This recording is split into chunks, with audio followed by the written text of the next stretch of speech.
It's game time on The Score, the place for local winter high school sports. Brought to you by Central Maine Community College. More than just a community college, over 40 academic degrees and certificates, and one of the lowest tuition rates in New England. Just go to cmcc.edu. Your future starts now. Central Maine Motors Auto Group in Waterville, the dealer with no dog fees, where cars and trucks cost you less. Online at cmautogroup.com. Hammond Lumber Company, serving Maine and New Hampshire from 22 locations. Your building project partner. HammondLumber.com. Midstate Machine. Looking for a career? Check out the Machinist Development Program at midstateusa.com. 201 Service Skowhegan, Maine's trusted towing and recovery partner since 1984. Flagship Cinemas, consistent pricing, and a premium cinema experience. Whittemore & Sons, your Coyote tractor dealer. Sales and service by a family that cares. Somerset Stone and Stove, offering quality gas pellet and wood stoves and hardscape products. 201 Tire Battery and Service, your tire and battery experts on the Augusta-Vassalboro line.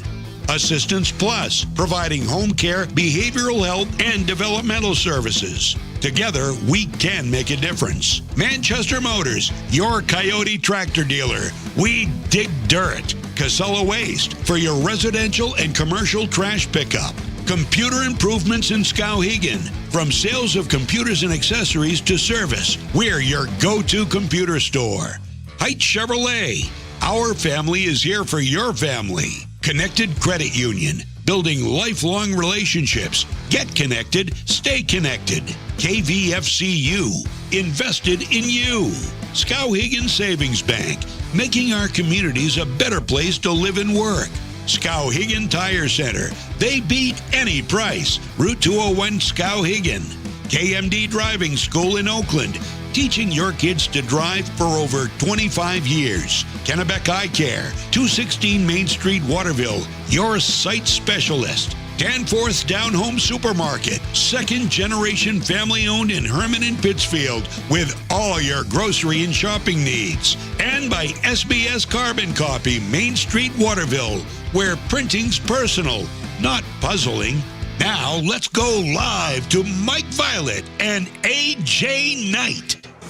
Well, tonight here from Don Finley Gymnasium at Skowhegan Area Memorial High School, we are bringing you another Score double dip, and 3 of the 4 teams that are playing in this doubleheader tonight are in one form or another in desperation mode. They need to win basketball games in order to punch a ticket to the Augusta Civic Center. We're going to start off with the girls, where both teams need wins in order to get there. Mike Violet, A.J. Knight, our Score crew, Chaz Wing and Ashley Dunn here as well. Ashley Knight, the former Ashley Dunn, now Ashley Knight, now that you've made her, you know, an honest a woman. wife, an honest woman. So the 2 desperate teams, obviously, the girls' team in our first matchup, the Skowhegan Riverhawks come in. They're in if we stop play right now. They're 5-11, good for number 6 in the latest Class A North Heel points. Messalonskee Eagles, on the other hand, are on the outside looking in, 3-13 and needing wins, and they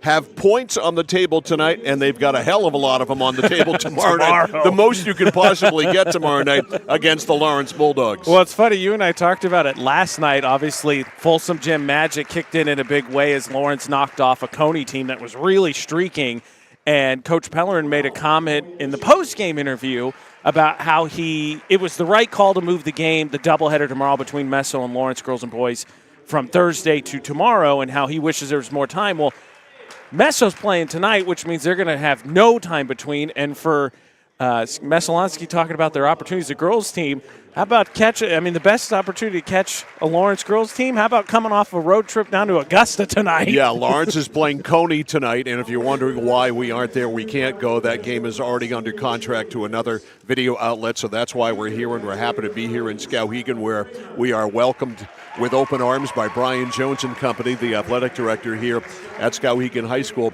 But Skowhegan has had their moments this year.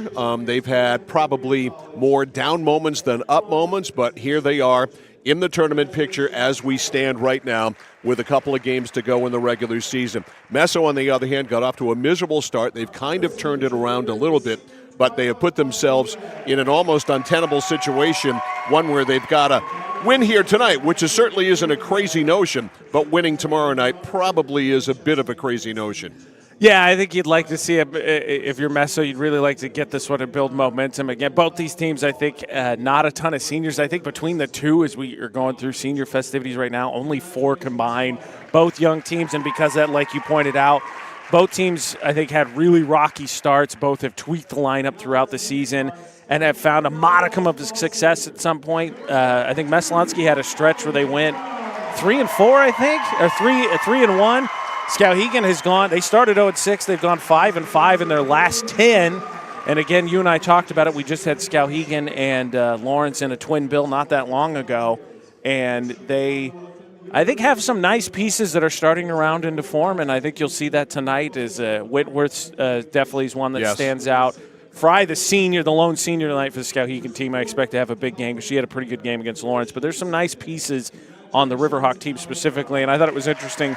You talked about the playoff situation as, everybody's pretty much 2 games left in the season. How Coach LeBlanc said specifically, not only do we want to be in the playoffs, we're really trying to make sure we avoid the 8 seed. Yeah, exactly. You'd like to stay out of that 8 hole for sure. Last time out, of course, was against Lawrence. They got smacked by a score of 62-38. Before that, they were the ones inflicting punishment and pain on Mount Blue, winning there 51-12. Before that, a narrow loss to Brewer, 14-point loss to Hamden Academy, then a blowout win before that back early in the month of January against the Mount Blue Cougars. But they have come around, have the Skowhegan Riverhawks. There are some nice pieces here of this Skowhegan team, and the future looks really bright. I really like some of the youth on this team. Wentworth leading the way as far as I am concerned. She is a really good-looking freshman. Lainey Wentworth, a 5'8", I guess, guard-forward hybrid who really does a lot of things really well.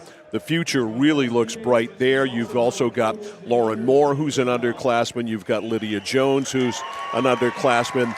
Several other underclassmen, not necessarily freshmen, but underclassmen. So I think the future is bright. Meanwhile, the seniors on this team being introduced, as A.J. mentioned before the game, and Allie Fry is the senior for the Skowhegan Riverhawks. So I take that back. The senior is being honored. And Allie Fry's had a great career here as an athlete. She was a piece of the team that won the state championship back in 2022 that had J.C. Christopher, of course, leading the way when Skowhegan went undefeated and won the state championship, and a very valuable piece. She's a really good player who can do so many things, really can shoot the outside shot. She's a three-point threat, also a post presence as well. So she is finishing up her great athletic career here at Skowhegan High School here tonight.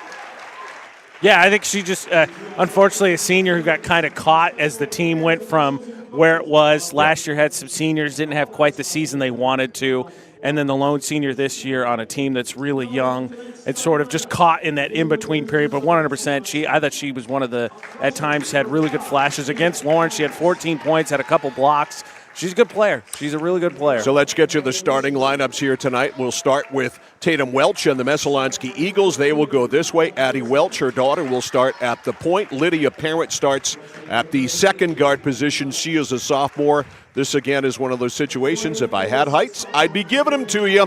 Up front, you've got Chloe Mishu, a senior at forward. Ella Hansen, a sophomore at a forward. And starting here tonight is Leah Adams in the middle. She starts at what they call center. So that's the starting lineup for Messalonskee. Adams, Mishu, Hansen, Welch, and Parent. For the Skowhegan Riverhawks, they will go this way here tonight. It is Lainey Wentworth, the 5'8 freshman at one guard. Lydia Jones, their second guard, 5'7. And a junior, Lauren Moore, their third guard, 5'7 and a senior. And then up front, Natalie Cook, 5'9 and a junior. And Allie Fry, 5'11 and a senior for Mike LeBlanc and the Skowhegan Riverhawks. We'll take a timeout. We're back with basketball. It's Skowhegan Messalonskee girls, the opener of our doubleheader. It's next here on The Score. At Central Maine Community College, we are building things that last. We're investing in technology, new facilities, and offering more degree programs than ever before. You can get the traditional college experience at a fraction of the cost. And for some, it's even free. Wait, did she just say free? That's right, free tuition for Maine high school grads from 2020 through 25. Set your goals and find your path at CM. Let's build a future together. There's money in your unwanted metal. Clark Scrap Metals pays top dollar for any cars, trucks, or scrap metal that you want to get rid of. Stop over, we'll weigh it and give you a check. Got a big job that needs a major cleanup? We'll drop off and pick up one or more of our roll-off containers for residential or commercial work. And at Clark's, we crush cars. We travel statewide and offer fair prices. Locally owned for 3 generations, no one knows scrap metal like Clark's. In Chelsea, Hollowell, and Jay. Online at clarkscrapmetals.com. It's that moment when everything comes to a halt. Mom, is everything okay? It's okay. We can call for some help. And what you need most is someone you can trust. 201 Service, this is Brandon speaking. How can I help you? Hi, yeah, my car just broke down. I think I need some help. At 201 Service, we know it's more than just about fixing what's broken. It's about being there when it matters most. Not to worry, ma'am. We have your location and help is already on its way. Don't worry, honey. Help's on the way. Okay, Mom. Wherever you are, whatever the time, you can count on us to be there. Because in those uncertain moments, knowing you're not alone makes all the difference. 201 Service, Maine's trusted towing and recovery partner since 1984.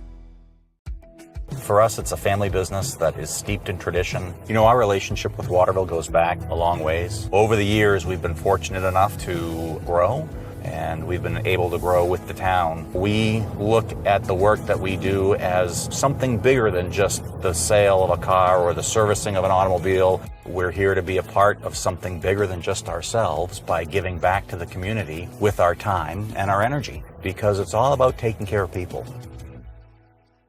When you're ready to tackle your next building project, no matter how big or small, depend on Hammond Lumber Company for the products and services you need.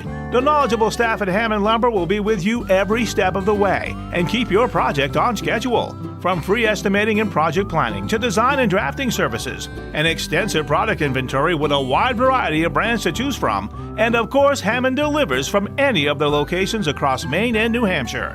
Hammond Lumber Company, your building project partner. Mike Violet, AJ Knights, our score crew, all back here live at Don Finley Gymnasium here at Skowhegan Area Memorial High School.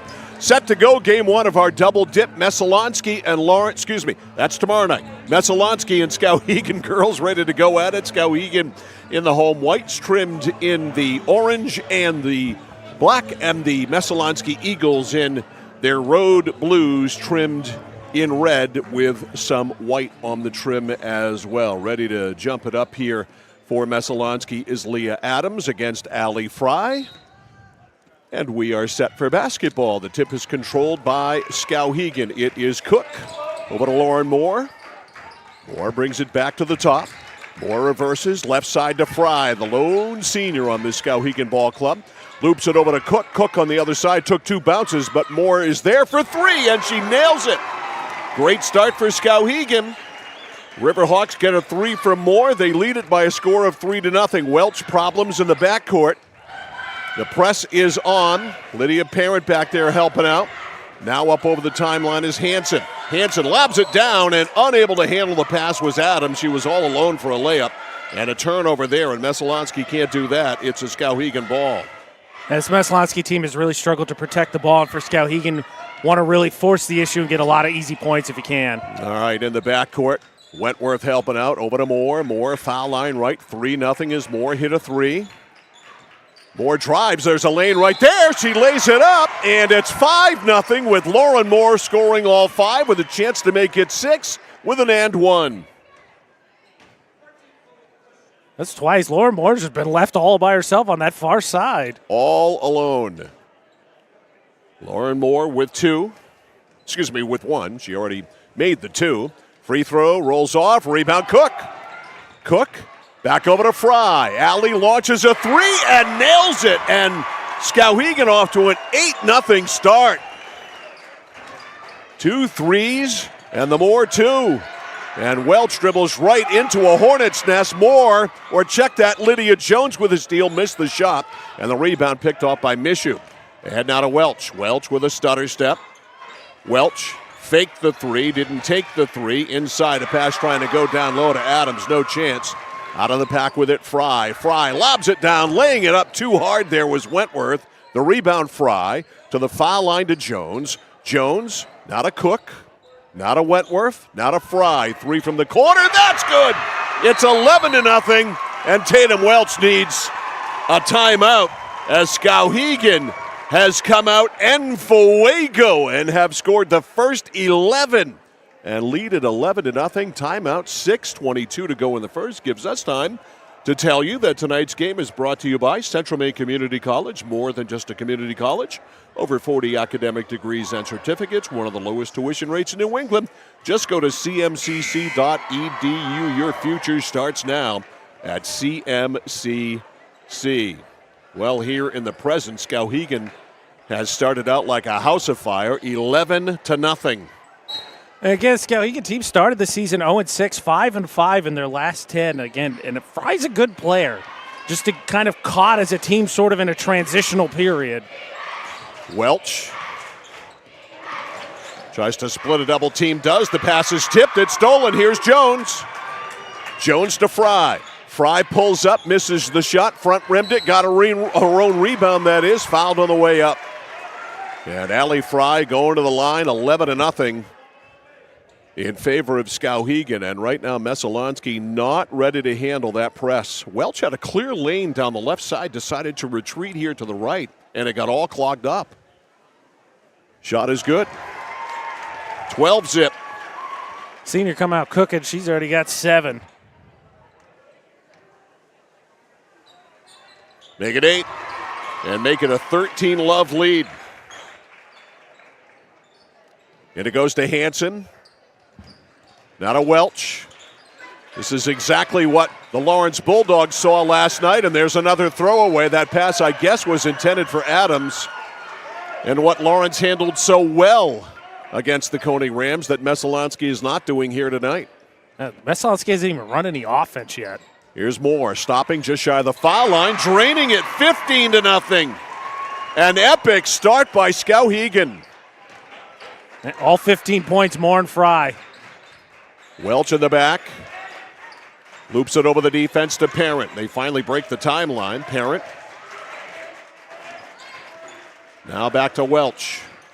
Welch stops. Foul line jump shot, no good from the elbow. The rebound is cleared by Cook. Bounce pass to Fry. Here comes Skowhegan. 15 points in the game. They own all of them. Moore for 3. It's on the way. It is short. Rebound is Cook's. Back out front to Moore from Wentworth. Back over to Wentworth. Cook is in the pivot. Trying to get it to her. Instead, they'll go back outside to Lydia Jones. Jones handles. Jones to Fry to Moore. Lauren Moore holds onto it, slapped away by Welch. Back to get it she goes. 15-zip, Skowhegan with the lead on the ball. Jones over to Fry. Baseline, Wentworth open, I think a tip there. A little bit of one by Adams, and the loose ball picked up by Welch. Stops and pops, it is long. Rebound weak side, Adams had it for a moment, out of bounds. It's off Skowhegan. Adams gives Messalonskee some length, but you see freshman just not quite built into her body yet, so just uncomfortable. She's got some coordination to go. Catches the inbounds pass, hands to Welch. Welch just outside the foul line, and I think Wentworth might have gotten a piece of that. Ends up being an air ball. Here's Fry. They back off. She doesn't take the shot, and the ball ends up being tipped into the paint. We've got a held ball, and the arrow in favor of Messalonskee. All right, off the bench for the Eagles, Chloe Mishu. Or check that, wrong team. Off the bench, Lydia Herrick. And if anybody hadn't seen Herrick shoot, see if it changes here at home, but she shoots darts. She does. Those are line drives. Herrick comes in for Jones. There's Chloe Mishu, who did not come out of the game. Loops a pass over to Adams, and that ball is out of bounds off either Adams or wasn't touched by anyone, and Mishu touched it last. So the shutout continues. I think Mishu, she's been in the games we've seen Mike aggressive. I think there you're just trying to do maybe a little bit too much. I think you could be selfish and go up with that one. All right, here's Lauren Moore. Moore over to Herrick, to Moore, to Fry. Fry on the elbow to Cook, baseline to Wentworth, to Fry, to Moore. Good swing here to Herrick. Now to Wentworth, to Herrick, to Moore. Looks like Messo's gone zone. Foul line jump shot. The bank is open for Natalie Cook, 17-0. What's your saying? Skowhegan just living right tonight? They are. All right, the pass looped up for Chloe Mishu. Chloe takes a trip in, kicks it over left corner. Open Parent, three, no good from the left corner. Rebounds out of bounds. It'll stay with Messo. Out of bounds, touched by Cook last. So Skowhegan in the midst of a 4-minute, 41-second shutout that they've pitched to start this game. Adams not able to get it. Herrick comes away with it. Nice pass, laid it over to Fry. Fry traveled. Caught her a little in between, and traveling is called. Good call. Just try to gather that. That's first Skowhegan turnover right there. They're playing well to open up the game and for senior night. Here's Parent. Over to Mishu. Now with the timeline to Welch. Welch to Mishu. That's tipped out of bounds by Moore. Pass was intended for Parent. Bold choice for that dad. Didn't throw up the hands, ducked the head there when the loose ball coming He's his got way. food in his hand. Fair. He's got a dish full of something there. I don't know if it's pizza or whatever, but I'm not sacrificing my pizza for a basketball Good either. call. I didn't no see way. that. Pizza wins every time. AJ, come on. Get with the program here. Here's Adams. Bounce pass to Mishu, and she couldn't handle it, but she does save it, and then Adams fouled. Trying to go up. And that might send Adams to the line, which might also allow Messalonskee a couple of freebies to end this drought, which has now gone 5 minutes and 15 seconds. At the scores table is Micaiah Molly, who was really effective against Lawrence the other night. And she did a nice job in the pick and roll specifically. Adams misses. All right. Ventimiglia coming in and Hafford coming in. Hanson will come out. Hafford still waiting. She's going to come in for the shooter. Adams there. The shutout is over. 17 straight points ended on the free throw there by Adams. And it's 17-1. Hopefully for Messo, some momentum, just finally seeing one go in the hoop. Skowhegan ball. Allie Fry with a conversation with the official. They're both smiling at each other. On her senior night, she's the lone senior on the Skowhegan Riverhawks. Over it goes to Wentworth, 17-1. Wentworth brings it back out front. Pocket pick by Hafford. Hafford comes into the game and an immediate impact, AJ. Then the ball given away by Sophia Ventimiglia. Here's Molly. Molly left side. Herrick open for three. No good. Rebound volleyballed around. Comes down to Hafford. Hafford to Welch. Messalonskee running. This is probably better suited for them rather than off a made basket outside to Parent. Parent angles in. Exposed the ball. Stolen by Fry. She ran right into her. There's just not a place to go there. Wentworth back outside to Herrick. Herrick up top to Moore. 17-1. Moore to Wentworth. Circles to the elbow. Shoots it over right side. Right there is Allie Fry for three. And on her senior night, she is performing beautifully. And if I'm Allie Fry, much like Kobe last time at the Staples Center, right here, I'm getting up 40. I'm getting up 40 shots. She's already got 3 made threes, Mike. She's got 11 points. So Allie Fry on a Kobe-like stratosphere here. Lydia Jones back in. And Lauren Moore coming out.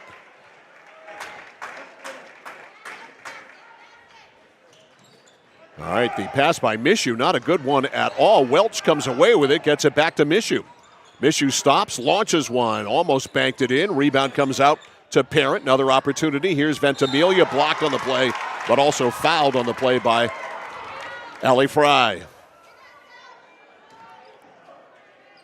Yeah, with Hafford coming in, she's actually, you and I talked last night, right? Keenan Clark is a legit big who plays like a big for the Coney Rams boys team. Hafford's a big who plays like a big. She posts up. She's got the hook shot. If you're Messalonskee, I think you go down low to try to open something up on the perimeter because Hafford can do it. And you know what? She's not that tall.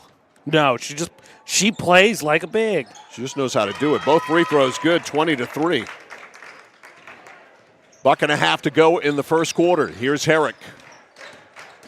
Herrick takes a trip to the left in the pivot now to Fry. Fry fakes one way, goes the other. Underhanded scoop won't go. Boxed outside, comes down to Parent. Parent outlets to Ventimiglia. Hafford wide open and getting back in the passing lane, Lydia Jones. Missed her. That averted a layup. Yeah, they had her there. Yeah. Jones, a nice job sticking with it. Ventimiglia just missed her. All right. Mishu outside to Hafford. Back to Mishu in the corner. Hafford wants the ball. They don't get it to her. Out front to Welch for three. In. Addie Welch makes it 20-6. A much-needed 3. A minute to go in the quarter. Here's Herrick. First made field goal for the Eagles. Yep, after 3 free throws. Fry works it to the right. Fry to the cutter. Not much of a pass there. Ball picked off. Here's Ventimiglia. Nice tricky dribble. Under, up, and it won't go. And the rebound to Jones.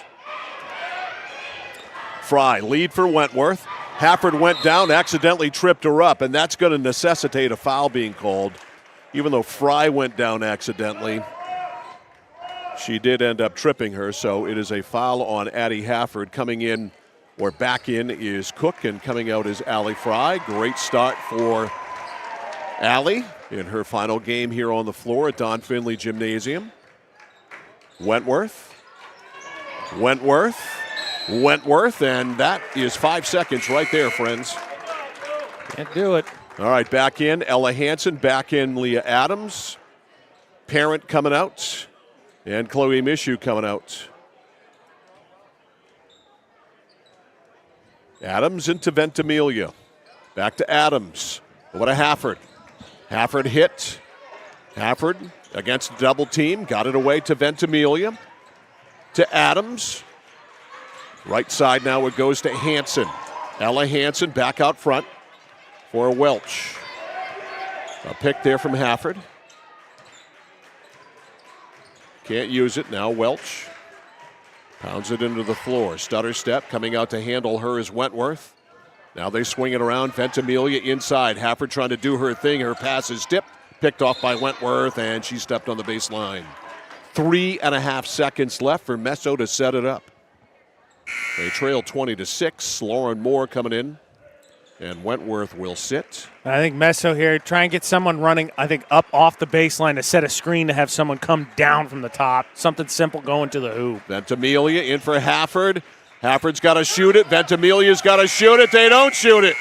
They have plenty of time to get a shot off and got nothing. Score after one, all Skowhegan. Riverhawks 20, Messalonskee 6. This is high school basketball on the Score. At Midstate Machine in Winslow, Maine, we manufacture complex components and large-scale turbines that power industries across aerospace, defense, and energy. We're hiring CNC machinists. And whether you're experienced or just starting out, we offer on-the-job training to help you build a rewarding career. Join our Safety First team, where your ideas are valued, and enjoy competitive pay with 2 weeks of paid time off starting on day one. Apply today at midstateusa.com, where your career powers the future.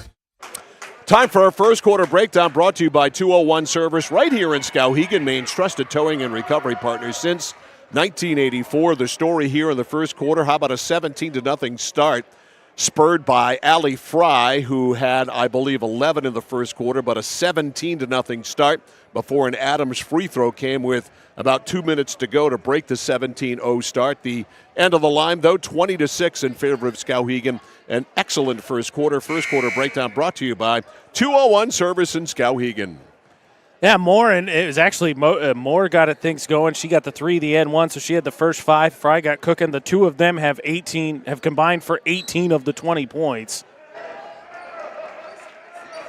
All right, here we go. Another set of numbers for you, Mike. Messalonskee, obviously, as you can see, those watching our stream, 6 points first quarter, 10 first quarter turnovers. Here's Lauren Moore. Moore stops in three-point land to Fry. Fry will take the 3, and that one is an air ball saved there nicely by Cook. Another opportunity for the Riverhawks. Over to Jones. Lydia tries to drive, shut off on the elbow there by Ventimiglia, now to Herrick. Herrick circles on the right to Moore. Moore behind a pick, a 2, yes. She is feeling it tonight. I think with Moore, what we've seen, Mike, she just needs to see one. Once she sees one, she really gets confidence in her jumper, and she shoots accordingly. Exactly. 22-6, a steal by Herrick. To Moore for 3. Just skimmed the edge of the net. I thought for a second it went in, but my eyes were deceiving me. That ball tipped, and it comes down to Moore. Messo being careless with a basketball, treat it like a stick of dynamite, which they cannot afford to do. Here's Herrick. Herrick to Jones. Jones, baseline shut off by Ventimiglia. Foul line right extended, looking, gets it away to Fry. Cook's in the pivot, can't get it to her though. Moore to Herrick. Herrick to Jones. Jones will take the three. Jones missed the shot, rebound Moore. Moore tied up there, we got a held ball, can't see the arrow. It is Messo's ball. Hafford back in and Welch back in. It's the Addies. I think Messo, from what we've seen this season, Mike, Messo's best offense is when the Addies high-low, pick and roll, just the two of them in the offensive action. Here's Parent to Mishu. Mishu runs it up. Chloe all the way. Under up, no good. Rebound boxed around, and Cook comes away with it from Hafford. The outlet to Moore. 22-6. Right side, Fry lobs it to the cutter Moore. It's tipped by Moore out of bounds. It'll go to Messalonskee. The boys' game to follow. Number 1 ranked Messalonskee Eagles against the bottom, the Skowhegan Riverhawks. Tell you what, again, Skowhegan obviously not playing last night. Find it really funny that a lot of Skowhegan fans came up to you and I last night and said, hey, how about that Lawrence game? I think they're hoping for a little of that Folsom magic here tonight here. Outside, it's Lydia Parent. Now to Mishu. Mishu whips a pass for Hafford outside to Welch. Welch from way out deep for 3, nails it. 22-9. It's down to 13. 5:50 to go in the first half. Here is Lauren Moore. Moore to Jones, to Fry. Allie looking it over, dribbles to the top. Gets by Hafford, goes right side to Jones. Jones to Herrick. Herrick splits the defense, back outside to Moore, back to Herrick. Herrick blows right by Welch, and the ball ends up kicked out of bounds by Skowhegan. Good recovery there defensively because Cook was cutting off that backside there for an easy open layup. Jones to put it into play, 5.5 to go in the first half. 22-9, Skowhegan in the lead. Jones got it into Fry, alley off the glass, no good. Rebound cleared by Parent. Parent over to Welch. Welch, a skip step. Shut off on the baseline. Fry was there just to be sure. Now to Ventimiglia. Now on the swing, they get it around to Mishu for 3 air. Rebound picked off on the weak side by Herrick. Herrick up top.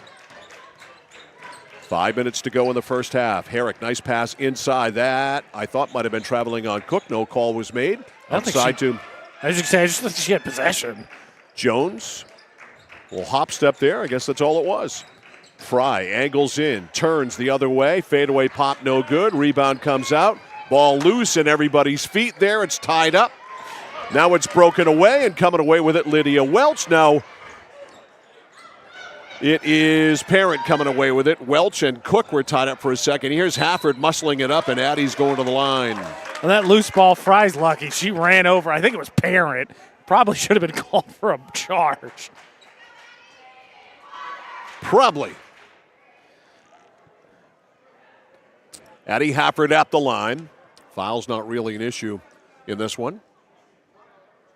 Hafford hits. 22-10. Back in is Lainey Wentworth, and out is Lydia Herrick. Tell you what, Mike, it was 17-0. Yeah. 3:19 to go in the first. Skowhegan offense really hit the mud. They have. Quagmire for sure. Both free throws by Hafford good. 22-11. The lead is 11. Here's Moore. Moore kicks it back to Jones. Jones got to get out of the paint. Left side, Wentworth 3. Just grabbed the rim, no good. Rebound Cook, back up and in. 24-11. A much-needed bucket there for Skowhegan offense. It really slowed down. Welch ahead to Hafford. Hafford back to Welch, and that one almost between the logo and the top of the circle, nothing but air. And Hafford caught that lead pass, kicked it back to Welch. I would actually have rather have seen Hafford go to the basket. Timeout called by Mike LeBlanc. It's a 30. We'll hang right here. 4:03 remaining in the first half. 24-11 in favor of the Skowhegan Riverhawks. They jumped out to a 17-0 lead. Boys to follow, scheduled a 7:30 tip, number 1 Messalonskee. And at the bottom, the Skowhegan Riverhawks with 1 win. I don't want to say what, because we'll obviously get to it when we get to the pregame of the boys' game, but I very much enjoyed how Coach Smith made sure that he gave you the real starting lineup this time for the Messalonskee You mean Eagles. the one with Parker Reynolds actually in it? Supposedly. We got to wait and see. We'll wait and see, but he made sure. I like you, but for real this time. Coaches and their they're chest pieces. Oh, man. And they're playing of chess when it comes to lineups sometimes. It does make me chuckle. More. These are not national security secrets here. Now to Fry. Fry left of the key. Got to get rid of it. Does to Jones. Now back over to Fry. 24-11. Allie Fry in the pivot for Cook. Outside to Moore. Open is Lauren for 3. That's just a little bit off. Rebound Massey or Mishu gave it right away there to Cook. Cook missed a bunny. Now the ball picked up by Ventimiglia, who went down hard. But being the field hockey player that she is, she rubs some dirt on it, gets right up, and moves along. If there was some dirt here. She went down hard. Yeah. Worry about the elbow coming down that way. All right. Here is Micaiah Molly coming in for Natalie Cook. We've seen Molly give Skowhegan some good minutes. She's a junior. Passing for Parent. Back to Ventimiglia. That press is tightened up again. Now to Welch. Welch on Wentworth. Gets over the timeline. Kind of caught in no man's land over Ventimiglia. Quick pass down low to Hafford. Hafford goes up. It's a clean block, they say. Loose ball picked up by Moore. Moore on the break. Controlled. Moore.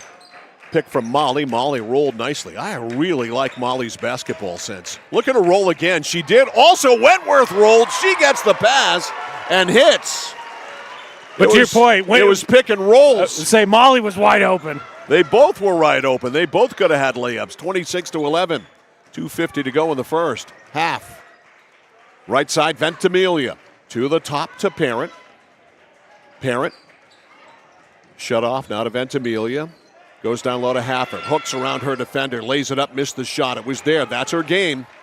She just missed the shot. I love how she ducks and hooks the defender. She's got that move patented. Up top, Jones.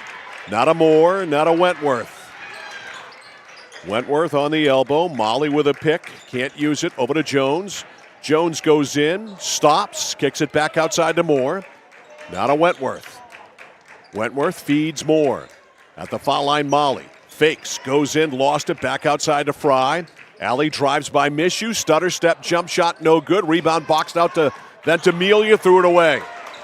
I think it was intended for Hafford. It was nowhere close. Fry for 3. Short. 2 bounces and Hafford with the rebound. Big 150. I was just saying, you talked about the press step, but Skowhegan had made buckets in the second quarter, so they haven't been able to set it up. Here's Welch. Backs it up. On the weave now to Parent. Back to Welch. Welch by Wentworth. Welch goes in. Lost it. It's out of bounds off Wentworth. It'll stay with Skowhegan. Back in for Meso, Ella Hansen. Back in for Skowhegan, Lydia Herrick. And Mid-State Machine, its replay shows that was a break. Welch was going to try and dump that off to Hafford, but Wentworth was standing there. Instead, it just kind of went off Fry's hip. All right, Welch with it outside. Welch angles in. Stops, got blocked there. Wentworth blocked the shot. And she scooped up the loose ball. Here's Fry. Allie, over to Herrick. Herrick, back to Fry. Fry gave it a quick look, turned it down.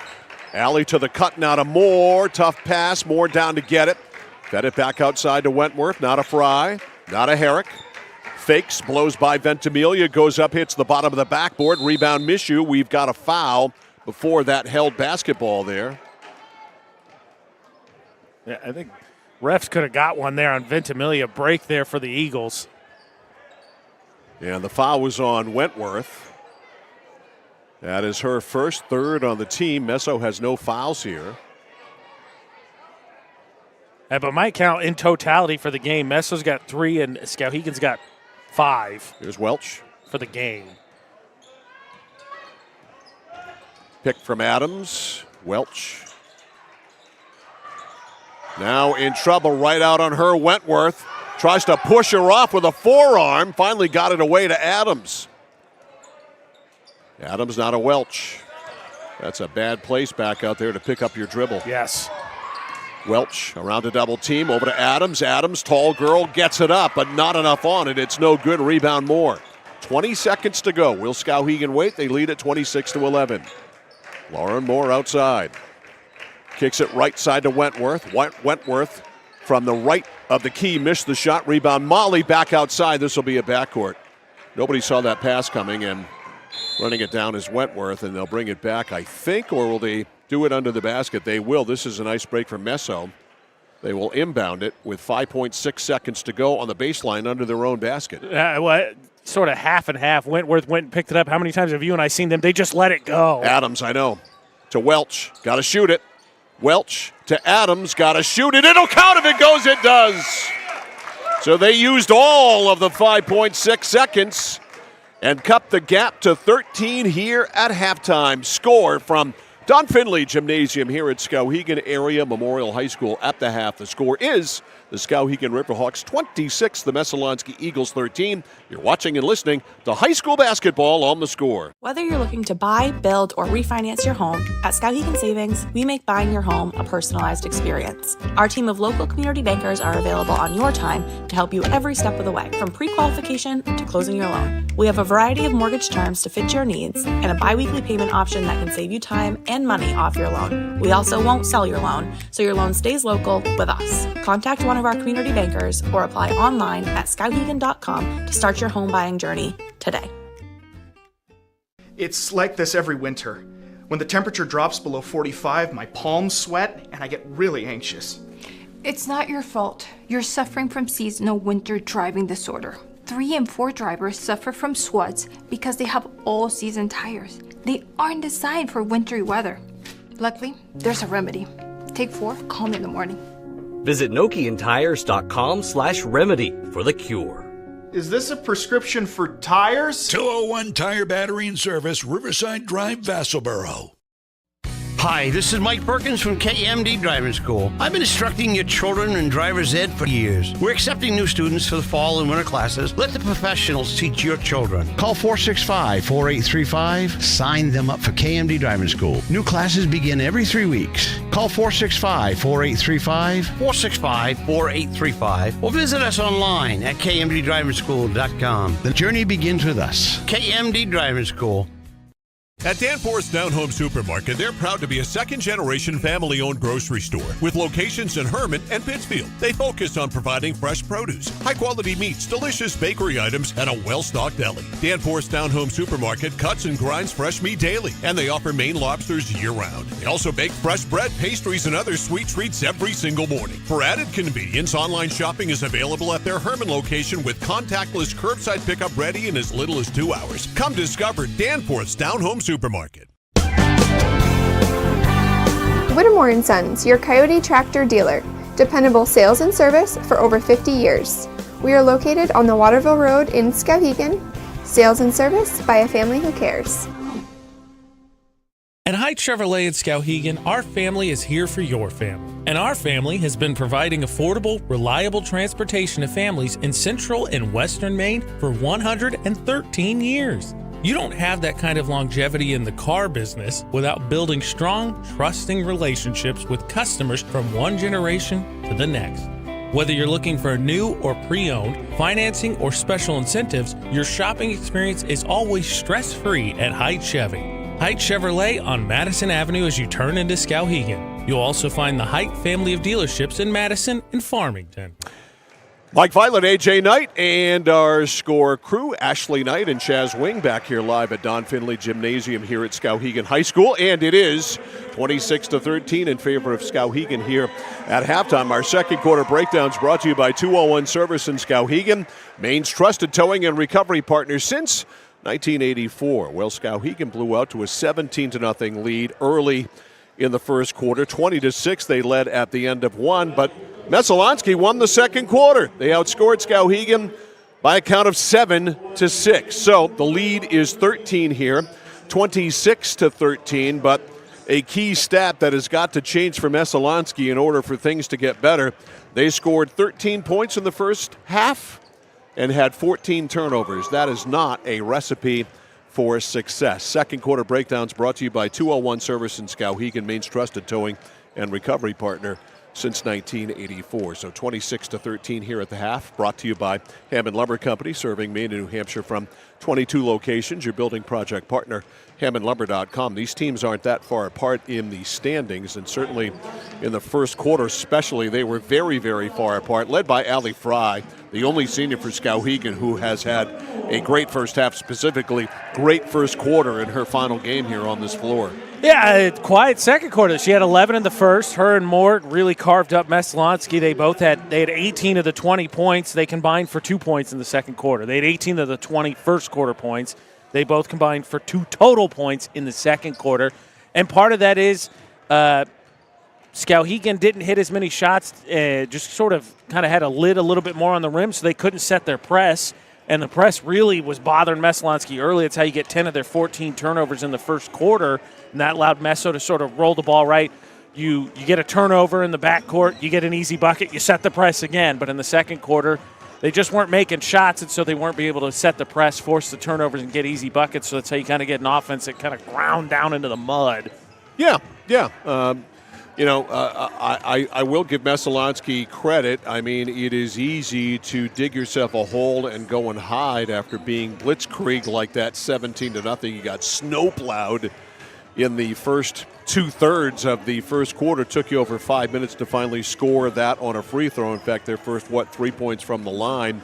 And they did not bury their heads and absolutely give up. They stuck with it and came out and played decent in the second quarter. They outscored them 7-6 the first quarter, and we talk about this a lot when we talk about the Lawrence girls, is they're able to end games often with one run, and tonight that might be the case for Skowhegan, ending the game with a one run here in the first. It's awfully hard to recover from a 17-0 run at any point of any game. Yeah, especially two teams, obviously, you and I talked in the pregame, that haven't had the seasons they would have liked, and a big part of that, obviously, is they have not been consistent offensively. 17-0 almost feels like a death nail. But like you said, it starts with the old sports cliche, 1 quarter at a time. They won the second quarter. Now you improve on the turnovers, hopefully stay defensively locked in. You win the third quarter, and you see where you're at in the fourth. I mean, that's all you can ask for.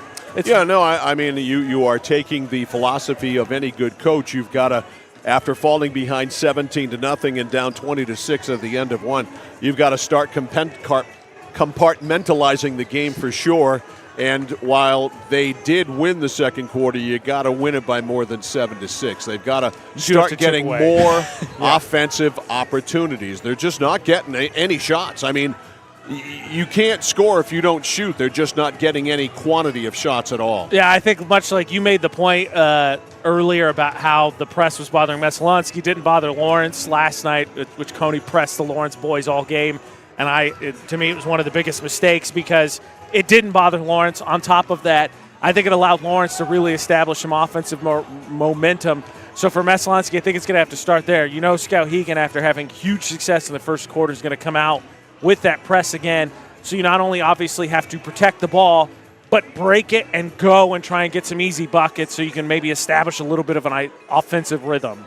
And I know that Tatum Welch is looking for anything and everything as a first-year coach with a really young basketball team. If she asked me for my advice, and I doubt she would, if she asked me for any advice, I would say try to find a lineup you can have some more continuity with. I know it's great to play a lot of kids, but I think one of the problems with this team right now is there is too much in and out of every game. You see players come in, they spend about a minute or two, and then they're back off the floor. I think some more continuity in their lineup would help. I will say, and again, you and I have said it a lot, Coach LeBlanc talked about her specifically. She wasn't in the starting lineup. But to me, there was no coincidence. Addie Hafford checked into the game, and Messo at least calmed down, even though Hafford only, I think, had 2 points. Things happen when she's in there. Yes. We've seen her in the game against Nokomis, which you and I had. She came in and I think scored pretty much, I think it was every point in the third quarter in that game, got the Eagles back into it. But she only had 2 points in the first half, but when she checked in, the turnovers and the offense at least started to find some semblance of finding something. She's kind of a rabble-rouser out there on both ends of the floor. Real quick, too, while we have a second here for halftime, I realized we might not have talked about crunch time enough in the first half, so we might want to do that. I'm glad that you brought that up because that is my bad for sure. It's amazing how I can forget to do that. So we forgot not one, but 2 crunch times in the first half, and Crunch Time's brought to you by Clark Scrap Metals. You would think at this point in time I would be able to do these things at the drop of a hat, but I'm just not that good at it. Clark Scrap Metals. Don't fix it, scrap it. Locations in Chelsea, Hollowell, and Jay. Clark's Scrap Metals.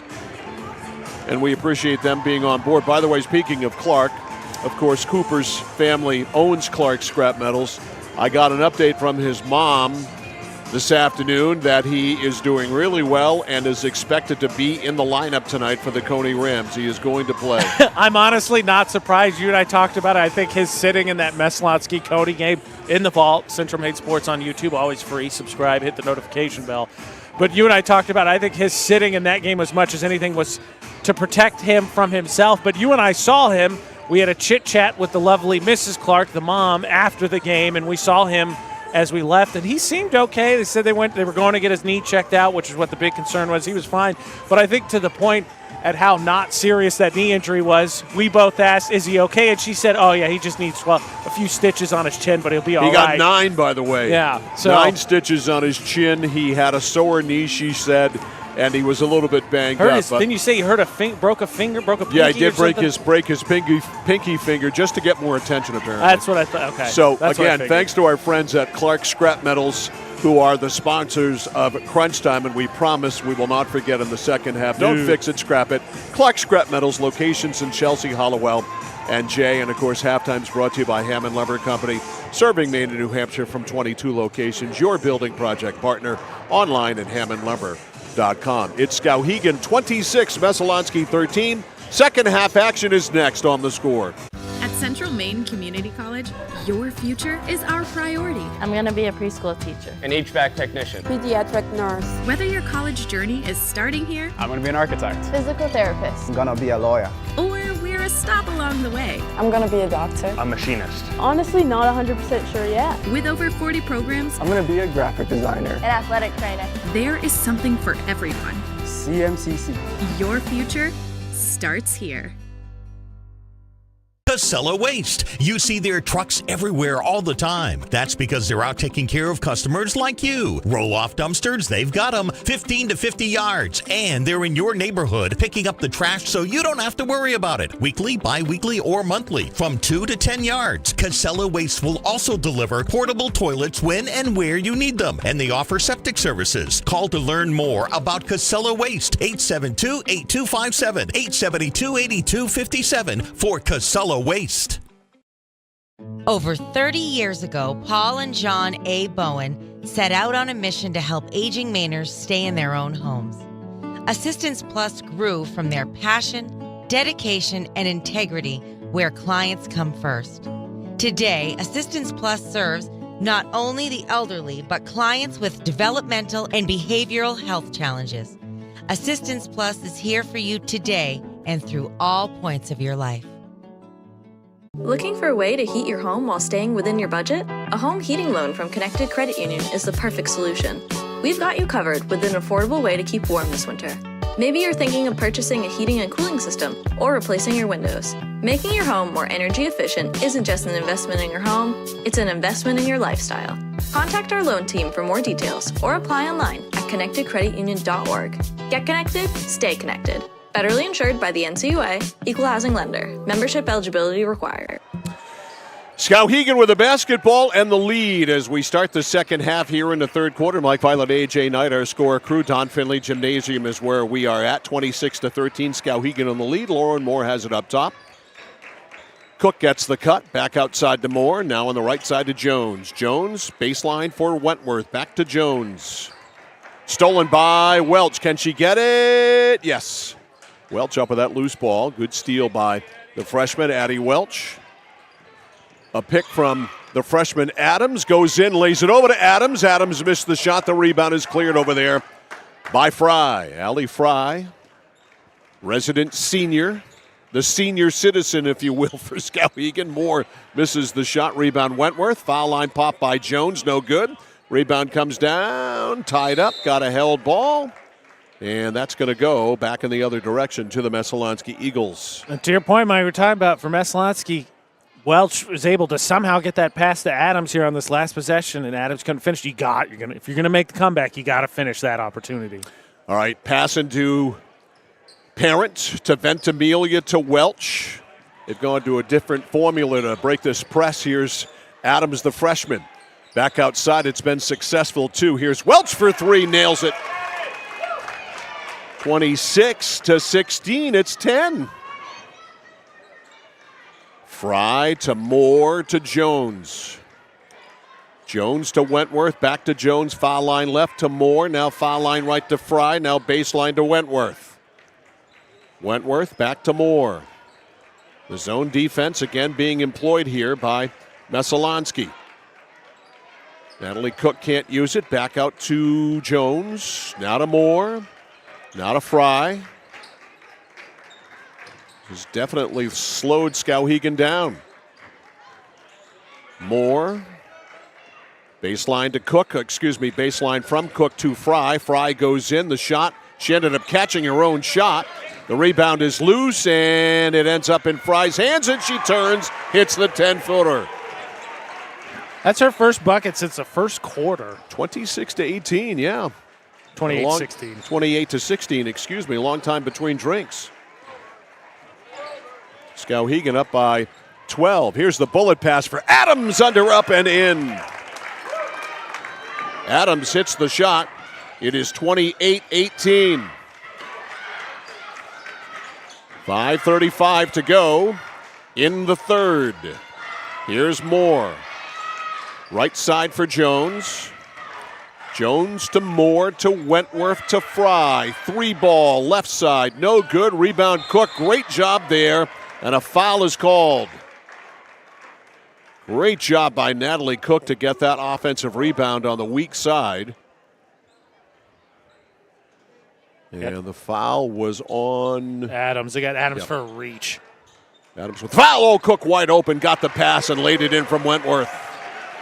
And just ran him through the wash there in the middle, and Cook was all by herself. 30-18. Pass is tipped, but it gets to Adams. Adams beats Wentworth, goes up, gets blocked by Wentworth, but it goes in anyway. 30-20. Back to 10. Here's Fry. Up top to Moore. Moore, open three. In and out. Rebound to the foul line. Jones. Fry for three. Bingo! I believe, Mike, she has 4 3-pointers now, and I believe every single one of them has come off an offensive rebound. Timeout taken by Mike LeBlanc. 4:46 to go in the third quarter. It's a 13-point lead for Skowhegan. The score, the Riverhawks 33, Messalonskee 20. You're watching and listening to high school basketball on The Score. My dad's a real hero. Not like a superhero or anything. More like a regular dad kind of hero. Because every weekend, even when the weather's bad and it's super snowy, he always gets us there safe. They don't know how you do it. All they know is that you care. See Skowhegan Tire Center. They beat any price. Route 201, Skowhegan. 4 minutes, 46 seconds to go in the third. A little bit of a mini run there by the Messalonskee Eagles. Had it to 10 before the 3. But still a workable deficit if they can continue to play decent defense and get some offense. Well, to your point, they started to find some offense here, right? They already scored 7 points this quarter, but if you're trailing, eventually you're going to have to find a way to get stops. You got to. Because you can't trim a deficit if the other team keeps scoring. You are very astute. You've got some keen basketball insight, my friend. There's a steal. You can't keep on doing that either. Wentworth on a horrible pass. Wentworth picked it up. Here's Lauren Moore. Over to Fry. Alley to the top. Reverses right side to Moore in the pivot. There's Cook. Cook can't use it. Double team. Now to Wentworth. Wentworth lobs it over to Fry. 33-20. Skowhegan by 13. We come down to 4 minutes to go. in the third. In the corner, it is Lydia Jones. Jones around to the right side to Moore. Down low to Cook. Cook backs in, throws it up. No, but she's going to the line. I'm surprised. I know Fry hit that three, and again, defensive rebounding is tough when you're playing a zone. But the zone really seemed to slow down Skowhegan. I'm surprised to see him come out of the timeout and go back to man defense. Yeah. So Cook at the line. And the foul called on Chloe Mishu. Cook hits. 34-20. Back to 14. One more for Cook. Little bit long. Rebound Wentworth, though. Wentworth shovels it back outside to Moore. Now to Cook in the corner for three. That is no good. Rebound, Parent went off her foot. Loose. And it's still being fought for. We got a jump ball, and it will stay with the Messalonskee Eagles. Excuse me, it'll stay with Skowhegan. My bad. It's Wentworth to put it into play. Laney Wentworth. Looks, there's Fry. Wide open, 10-footer, missed. Rebound. Moore out, I think. Off Messalonskee, it did. It went out off Chloe Mishu. Yeah, Moore batted it, and it just happened to conk Ventimiglia in the dome. All right, Wentworth to Moore. Wide open look for three, off. Rebound, there is Jones, back up, off. Rebound on the weak side, that is Messalonskee's Ventimiglia, got it over to Chloe Mishu. Mishu with Adams wide open under the basket, didn't get her the ball. Over to Welch. Welch steps back, launches a three, in and out. Rebound, volleyballed around. Adams touched it last, and it will go to Skowhegan with 3:21 left in the third. That's modern basketball for you there. Cook against Welch is a mismatch in Welch's favor. I think a head fake, but you keep your dribble, go baseline. You're all by yourself with it at the cup. The Lydias sub for one another. Herrick comes in for Jones. Here's Moore. To Wentworth to Fry. Back to Moore on the baseline. Moore to Fry, foul line left. Whips a pass over to Wentworth. Wentworth drives, shut off there, double team by Welch. Out front to Moore. Wide open Herrick, elbow jump shot on the way, rolls in. Back to 16 it goes, 36-20. That's the first point for Skowhegan that's not a starter's. Ventimiglia ducks under Fry, goes over to Mishu. Mishu, baseline, shut off, almost traveled. Bad pass at the feet there. Ventimiglia rolls over to Wentworth, scoops it over to Moore. Moore, a stutter step, trying to drive on Parent, fades away and hits from 5, and it's up to 18. Again, it was down to 10, now it's 18, 38-20. 2.5 to go, steal by Wentworth over on the far side. Wentworth head up, waits for everybody to go by, now to Fry. Fry to Moore. Moore tipped away by Welch. Moore comes back with it. Bass in the entry looking to get it down to Cook. That was tipped. Coming away with it, Welch. Welch back outside to Mishu. Mishu to the foul line to Welch. Outside to Parent. Left corner, Ventimiglia. Ventimiglia shut off. Back outside to Welch. Jump pass intended for Adams is blocked. Here's Fry. Fry goes up over Mishu, lays it in, and it's back to 20. A huge run here of 10 straight points by the Skowhegan Riverhawks, and a timeout is called. We'll take it to 1:39 to go in the third quarter. At 20, it is Skowhegan 40, Messalonskee 20. Back in a moment on the score. Notice the price of gas and oil lately? Thinking about a pellet stove? Pellets are a renewable resource that are economical, and pellet stoves don't have to be ugly or loud. Come talk to us at Somerset Stone & Stove. Let us explain why now is the best time to have your pellet stove installed. Wouldn't you love to have a gas stove or fireplace designed for your home? Let Somerset Stone & Stove design and install a Regency gas stove or fireplace that is just right for you. Let us customize your Regency gas stove or fireplace while you enjoy the beauty and warmth. Visit Somerset Stone & Stove in Oakland. Discover the printing experience you've been searching for at SBS Carbon Copy on 54 Main Street in Waterville. Tired of getting lost in big box stores? Whether you need unique business cards or large format printing up to 44 inches wide, customized invitations that scream you, we've got it all. Our team is here to print, copy, or scan with a smile. Fast, affordable, and with a touch of personality. Don't settle for ordinary. Dash over to mainprintingservices.com where printing's personal, not puzzling. Mike Violet, AJ Knight, rest of our score crew back here at Don Finley Gym after the timeout, 40-20, Messo ball. They trail by 20. Into Adams. Adams blocked by Fry. Loose ball to Moore. Moore over to Cook, now back to Moore. Moore leads. Herrick. Not a Cook, not a Fry, outside. Fry works it over to the left to Herrick. To the foul line, on the weave to Wentworth. Shut off there and fouled by Welch.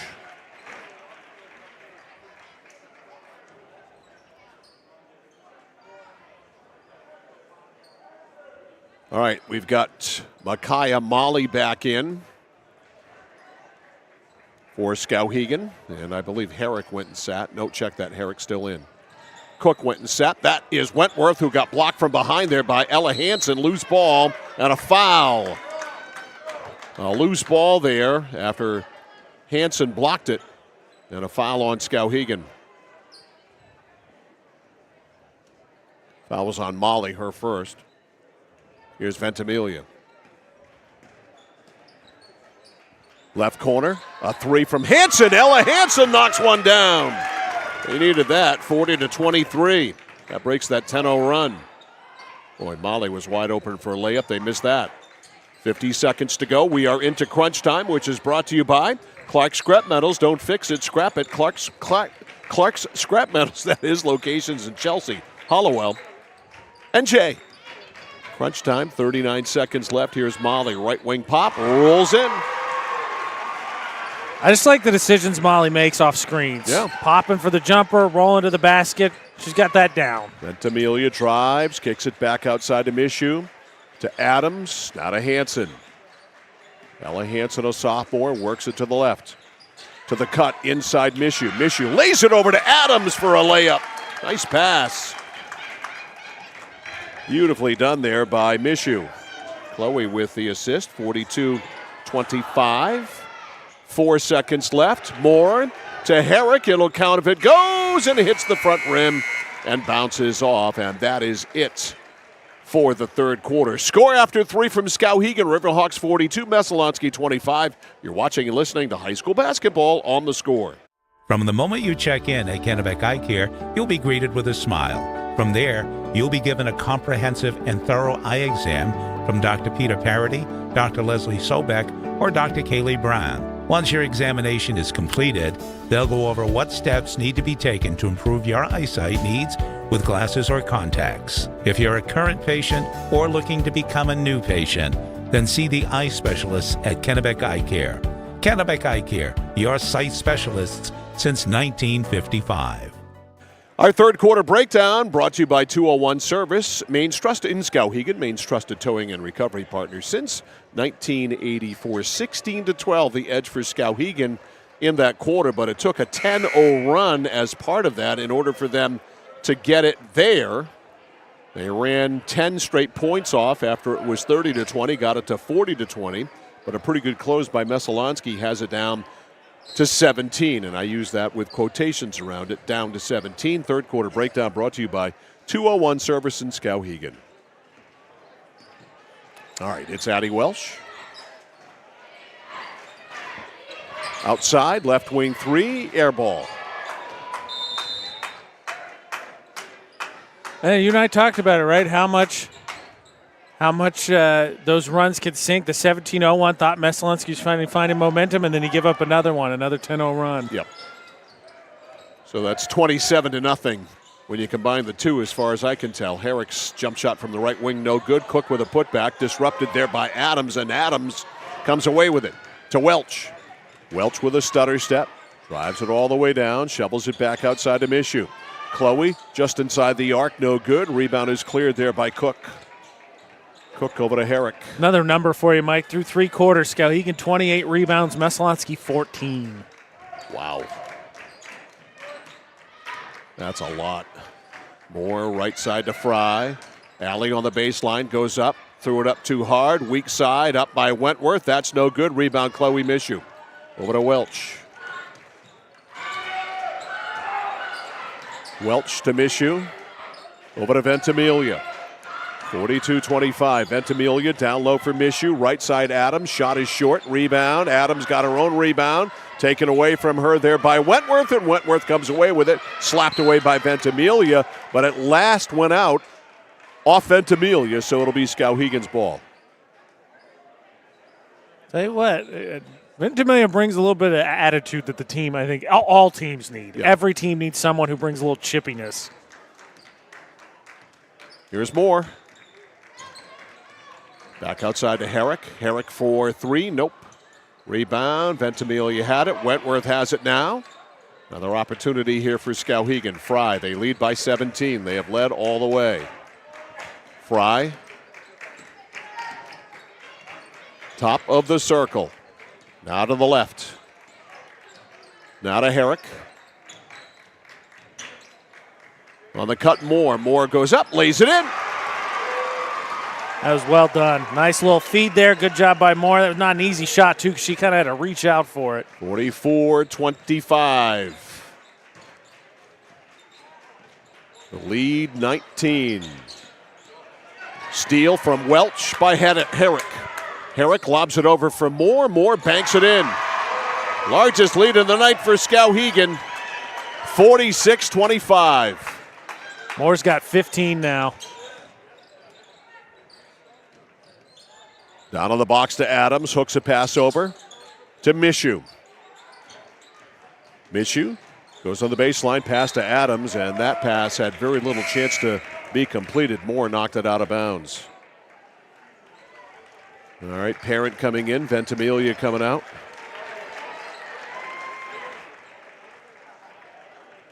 Mishu will inbound it to Adams, and she's able to beat Fry to it, then threw it away. Welch had to scoot over and pick that up away from Herrick. To Mishu. Whips a pass. Nicely done inside. Great block there by Allie Fry on Adams. Picked up by Wentworth, not a Fry. Fry over the timeline. Fry. Long one by Herrick. No good. Rebound Adams. One and done for Skowhegan. Time is on their side. 4:50 to play. They lead 46-25. Adams high post. Boys will follow.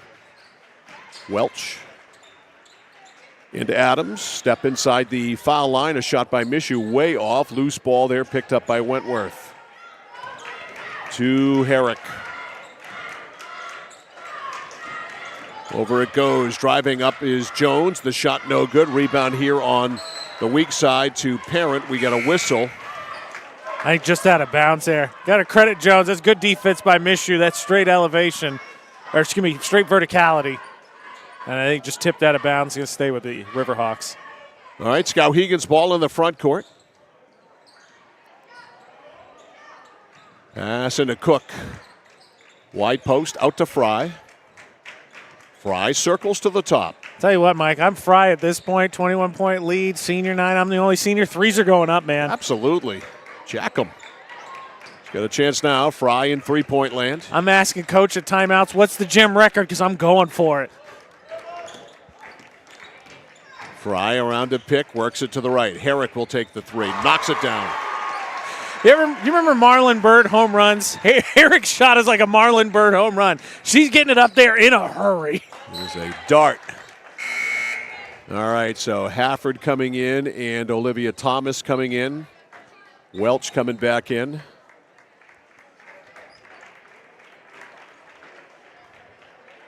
It'll be a Meso ball in the front court. Lydia Parent will put it into play.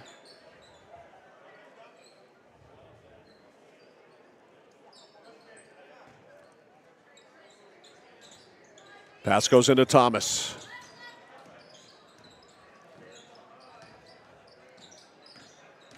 Ventimiglia drives, knocked away. She kicked it. It went out of bounds. Off whom? It went out off Skowhegan, so a Skowhegan foot got it last.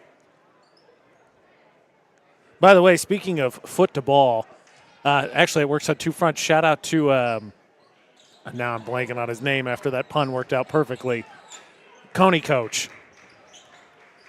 B.L. Lippert? B.L. Lippert for he watches the streams clarified a call last night that you and I had no clue what happened. Oh, and that was the ball, yeah. It had to do with a kicked ball, and then I said foot to ball, and I'm like, it works on two fronts because it's Coach Lip. Right.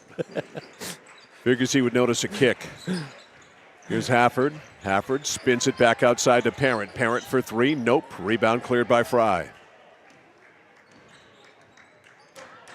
Tell you what, Skowhegan's offense obviously really is fed off when they've been able to get turnovers, but talk about being able to take care of the ball. They've 46 rebounds right now.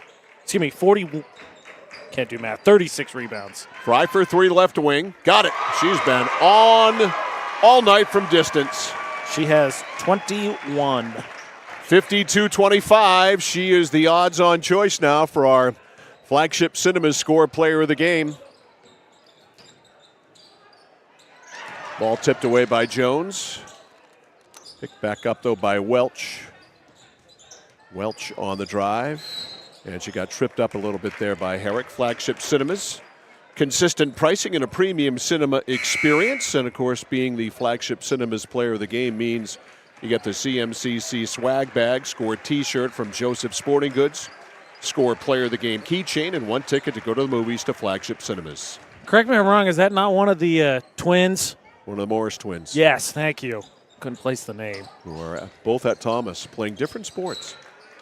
One playing softball, right, and one playing basketball. Yep. Which again, as you and Honestly, I talked about during what? the softball season, if I'm a coach, both coaches. I'm going after both of them. They could both play all three sports: field hockey, basketball, and softball. Seconded. It's tough to do though, even at a D3 school. Softball and basketball for sure. All right, here is Welch. Welch shovels a pass, and unable to snag it there was Thomas. It's a turnover by Welch. By the way, while I was joking about Allie Fry going for the three-point made record in this gym, she does have 5 made threes. That's pretty good. It's got to be pretty solid standing right there. All right, new player in. Abby Carey for Skowhegan. Also coming in for Messo is Adriana Pettengill.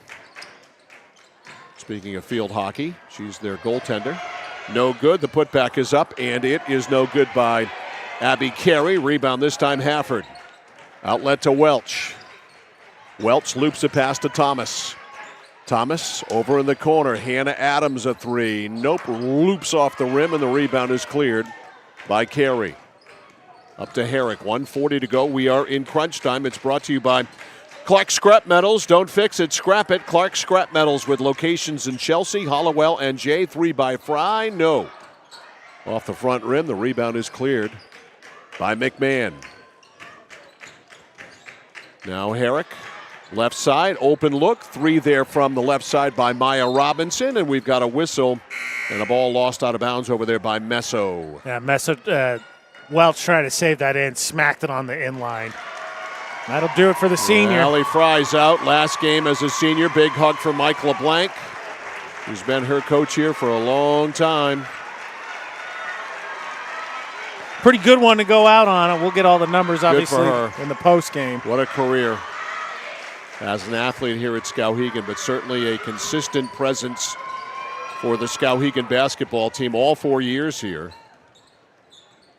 As we come down to the final minute, Hannah Adams, Hafford lost it. It's knocked, though, out of bounds. She didn't lose it at the end. It was McMahon who knocked it out.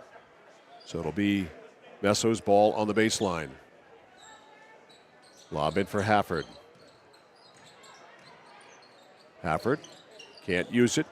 Now they circle it back out front to Pettengill. Over to Hansen. Down in the box to Pettengill. Pettengill went up. I'm not sure if that was blocked or if it hit the backboard. One way or the other, ends up in Herrick's hands with 45 seconds to go. Both teams have emptied their benches. Driving is Herrick. Fadeaway pop is no good. Rebound out of the pile there is Pettengill. Up to Hafford. Hafford under, up, and in. 52-27. The lead is 25. Herrick to Robinson. Robinson knocked away by Hafford. Robinson got it back. Robinson with 12. Over to McMahon. McMahon loses the handle. Scooped up by Adams. Got to hurry. 5 seconds to Hafford. Right side. Roderick for 3. It'll count if it goes, and that is the ball game. A wire-to-wire victory by the Messalonskee Eagles, sparked by a 17-0 start. They win it by 25. Final score in this one, Skowhegan Riverhawks 52 and the Messalonskee Eagles 27. We'll come back with our post-game show, all the final numbers, and our Score Flagship Cinemas Player of the Game. It's all next. You're watching and listening to high school basketball on The Score. At Central Maine Community College, we are building things that last. We're investing in technology, new facilities, and offering more degree programs than ever before. You can get the traditional college experience at a fraction of the cost, and for some, it's even free. Wait, did she just say free? That's right, free tuition for Maine high school grads from 2020 through 25. Set your goals and find your path at CM. Let's build a future together. There's money in your unwanted metal. Clark Scrap Metals pays top dollar for any cars, trucks, or scrap metal that you want to get rid of. Stop over, we'll weigh it and give you a check. Got a big job that needs a major cleanup? We'll drop off and pick up one or more of our roll-off containers for residential or commercial work. And at Clark's, we crush cars. We travel statewide and offer fair prices. Locally owned for 3 generations, no one knows scrap metal like Clark's. In Chelsea, Hollowell, and Jay. Online at clarkscrapmetals.com. It's that moment when everything comes to a halt. Mom, is everything okay? It's okay. We can call for some help. And what you need most is someone you can trust. 201 Service, this is Brandon speaking. How can I help you? Hi, yeah, my car just broke down. I think I need some help. At 201 Service, we know it's more than just about fixing what's broken. It's about being there when it matters most. Not to worry, ma'am. We have your location, and help is already on its way. Don't worry, honey. Help's on the way. Okay, Mom. Wherever you are, whatever the time, you can count on us to be there. Because in those uncertain moments, knowing you're not alone makes all the difference. 201 Service, Maine's trusted towing and recovery partner since 1984. For us, it's a family business that is steeped in tradition. You know, our relationship with Waterville goes back a long ways. Over the years, we've been fortunate enough to grow, and we've been able to grow with the town. We look at the work that we do as something bigger than just the sale of a car or the servicing of an automobile. We're here to be a part of something bigger than just ourselves by giving back to the community with our time and our energy, because it's all about taking care of people. When you're ready to tackle your next building project, no matter how big or small, depend on Hammond Lumber Company for the products and services you need. The knowledgeable staff at Hammond Lumber will be with you every step of the way and keep your project on schedule. From free estimating and project planning to design and drafting services, an extensive product inventory with a wide variety of brands to choose from, and of course, Hammond delivers from any of the locations across Maine and New Hampshire. Hammond Lumber Company, your building project partner.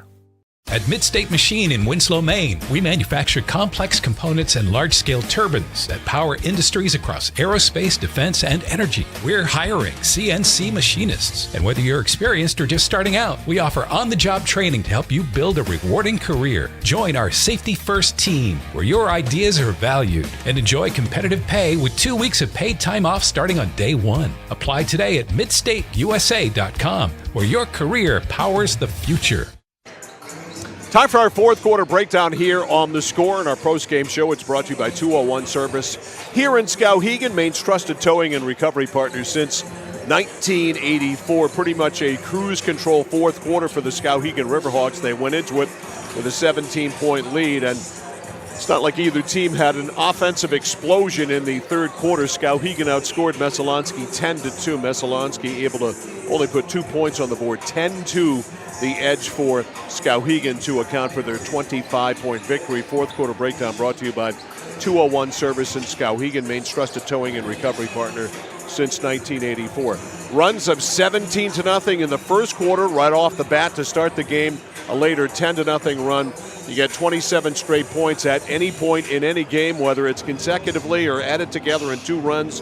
You're going to win 99.9% of the time. Yeah, and again, especially too, the 17-0 run starts the game. Feels like especially two teams that are really struggling this year. I think that kind of, you rock Messalonskee from the get-go. And on top of that, when you combine it, and there's a bunch of numbers, to your point, I agree absolutely with the runs, but then when you combine that with a rebounding advantage of 40-20 for Skowhegan, means even if you don't play necessarily very well down the stretch, which minus that 10-0 run, Skowhegan's offense kind of got stuck in the mud, you still kind of control the tempo, and that 17-0 you could probably really, really get a lot of life out of, and Skowhegan did tonight. Messalonskee is in rebuilding mode for sure. They're a team loaded with youth, lots of freshmen, lots of sophomores, long way to go. They just up against a more experienced, not by a whole lot, but a more experienced team, and one senior in Allie Fry, who had a terrific start to this game. She finished with, I believe, 24 points. 21 points, excuse me. Included in those 21, 11 of them in the first quarter. So she really sparked Skowhegan to help them get off to that great start. And no surprise that Allie Fry is our flagship Cinema's score player of the game as AJ gets ready with the final numbers. Yeah, she led all scores. She had 21. Mike said she had 11 in the first quarter, 5 made threes. I think she had 3 blocks. She had a steal. You see she had a couple dimes as well. Moore had a really good game, too. She had 7 in the first quarter. She finishes with 15. That's the double-digit figure scores for Skowhegan. Nobody got the double digits for Messalonskee. Leah Adams and Addie Welch both got up to 9. And then the numbers that really stood out, 20 Eagles turnovers to just 11 for Skowhegan. 10 of them come in the first quarter when obviously Skowhegan opens up on that 17-0 run. And then a 40-20 rebounding advantage for Skowhegan. 40-20. That is a ton of extra boards. Sure gets you a lot of extra looks and just, a formula for success. And when you, again, combine it with 17-0 run, 10-0 run, it's just all good for the Skowhegan Riverhawks, who came out here tonight and took control of this game and took any issue right off the table. There was not much doubt in this game as to who was going to win based on the first few minutes. They came out, one lone senior. They all wore T-shirts with their face on it. Moore came out well, got things going. Then Fry got things rocking in the first quarter. And like you said, 17-0. I think the closest Messalonskee got after that was, maybe 10? I think you said it in the third quarter. They were able to get it down to 10, and the next thing you know, Skowhegan responds with that 10-0 run, and that's your knockout punch. Yep, so congratulations to Allie Fry, our Flagship Cinemas score player of the game. Flagship Cinemas, consistent pricing and a premium cinema experience. She gets the CMC swag bag, which includes a Score t-shirt from Joseph's Sporting Goods, Score player of the game keychain, and a ticket to go to the movies to Flagship Cinemas on Kennedy Memorial Drive in Waterville. Quick break. Let's look at game number 2. Skowhegan Messo boys will do that after this on The Score. Whether you're looking to buy, build, or refinance your home, at Skowhegan Savings, we make buying your home a personalized experience. Our team of local community bankers are available on your time to help you every step of the way, from pre-qualification to closing your loan. We have a variety of mortgage terms to fit your needs and a bi-weekly payment option that can save you time and money off your loan. We also won't sell your loan, so your loan stays local with us. Contact one of our community bankers or apply online at skowhegan.com to start your home buying journey today. It's like this every winter. When the temperature drops below 45, my palms sweat and I get really anxious. It's not your fault. You're suffering from seasonal winter driving disorder. 3 and 4 drivers suffer from SWUDs because they have all-season tires. They aren't designed for wintry weather. Luckily, there's a remedy. Take 4, call me in the morning. Visit NokianTires.com/remedy for the cure. Is this a prescription for tires? 201 Tire Battery and Service, Riverside Drive, Vassalboro. Hi, this is Mike Perkins from KMD Driving School. I've been instructing your children in driver's ed for years. We're accepting new students for the fall and winter classes. Let the professionals teach your children. Call 465-4835. Sign them up for KMD Driving School. New classes begin every 3 weeks. Call 465-4835. 465-4835. Or visit us online at kmddrivingschool.com. The journey begins with us. KMD Driving School. Our first game tonight, as well as our second game tonight, also brought to you by the Central Maine Motors Auto Group in Waterville. The dealer with no dock fees, where cars and trucks always cost you less. Online, find them at cmautogroup.com. That's cmautogroup.com. Skowhegan.com. Here on the floor, we look at the Skowhegan Riverhawks and the Messalonskee Eagles. Well, it's a tale of 2 seasons so far. For the Riverhawks, about everything that could go wrong has gone wrong. Their best player deserted them, if you will, before the season, transferred down to Scarborough. Well, if you look up now maybe that's a strong word, left the program and went to Scarborough High School. So that certainly didn't help things at all. And the shelf a little bare beyond that. A lot of youth on the Skowhegan basketball team. Yeah. And they're 1-15 coming into tonight. We saw them play at Lawrence last week, played hard. They always do for Tom Netto. And that game was a winnable game for them. Like Lawrence this year, they've had a problem closing down the stretch. Well, they're only winning the season. They trailed 12 here at Skowhegan. We were here for it, and they end up beating Lawrence, I think, by 8. But, the thing is, young team, you talk about the kind of state of Skowhegan athletics, kind of cashed out winning that football championship, had a basketball team that was favored, didn't have a great performance against Brewer the year they won in the region championships. But how about this, Mike? Again, down the stretch here with a young team. In Skowhegan's last 10 games, 6 have been decided by single digits. Unfortunately, they're 1-5 of those games. But you're Skowhegan, you feel like you're just right there. And again, I pointed out because it's true, but it made me chuckle just because they're rivals. A lot of Skowhegan fans came up to Mike and I before we started the girls' game and said, how about that Lawrence game last night? So, of course, the Bulldogs end up pulling off a huge upset at Folsom Gym against a Coney team that was streaking. Well, the only other team in Class A that probably has a better case than Coney, especially now that they are playing better, is Messalonskee, who, of course, has rattled off 9 straight. Exactly. They are rolling 2 losses on the year. That is it. Number 1 team, Class A Boys North. A loss to the Camden Hills Windjammers, lost to the Brewer Witches. The Brewer loss was by 9. The Camden Hills loss inexplicably was 26 that night. I forget what the circumstances were. No, Brunel. Parker Reynolds missed that one with illness, right. and Coach Smith said there was some other illness going around the team. To this point, fully healthy squad or fully available squad, Messalonskee hadn't lost yet. Haven't lost at all yet. They have been dominant for most of the year. Obviously an easy win the first time that they played the Skowhegan Riverhawks, and we saw them against Hamden Academy go up there in a tough place to play and beat them back on January 9th, I believe it was. They went up there and beat them. They have some really good wins on the road. This is just a really good basketball team. They're number 1, and I think they're the prohibitive favorite as far as I'm concerned to win it all in Class A Boys. Yeah, and I think Coach Smith, when you have a player down, right, they started the season without Drake Brunel. They've gone through a stretch here without Parker Reynolds, who, according to Coach Smith, is for realsies in the lineup tonight. Not like last time when he was, supposedly, but he actually wasn't. But the coach speak right is, well, it gives a chance for some of our other guys to develop. But with Brunel out to start the season, Anderson Arbor and Sean Acorn got a lot of run. Parker Reynolds was out here for a stretch. They went with those guards. Obviously, Michael Acorn stepped in. And I think you're starting to see it pay off. Last time we saw Messalonskee, they dismantled Camden Hills, who is a very good team. And a big part of that was Sean Acorn and Anderson Arbor, who ended up being our player of the game because he couldn't miss in the second half. No, he really is a very valuable piece off the bench. So Parker Reynolds, who is back in the starting lineup tonight, was not really missed that night at all, as Arbor came in and just was a filthy player for Messalonskee all night long. And again, I think this team, you knew what they had when they had their starting 5 in Parent, Bernier, Brunel. Well, 4, because we didn't know who the 5th was going to be. And then obviously Reynolds, Acorn, and Arbor have provided sort of that 6th starter and 6-man option.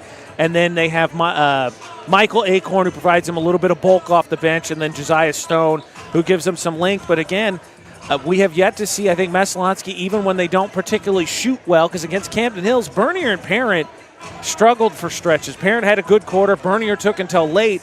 But again, they just have so many ways, I think, of beating you, despite the fact, is everyone obviously talked about coming this season. No Merrick Smith. What does Coach Smith do? He rebuilds his team, and they rattle off a 14-2 record with 2 games to go in the regular season. He's got a team full of Greyhounds, and that's how they like to play. They get up and down the court in a hurry. Let's take a quick break. We'll come back and have the starting lineups and basketball for you coming up next. It's game number 2 tonight here from Don Finley Gym. It's boys basketball between Skowhegan and Messo. Back with the starting lineups and the opening tip after this.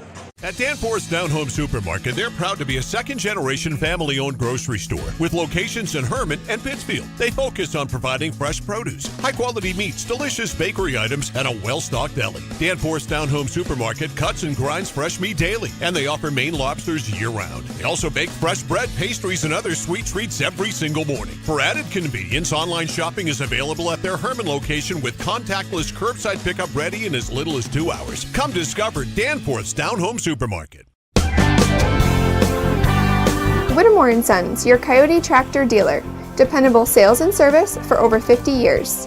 We are located on the Waterville Road in Skowhegan.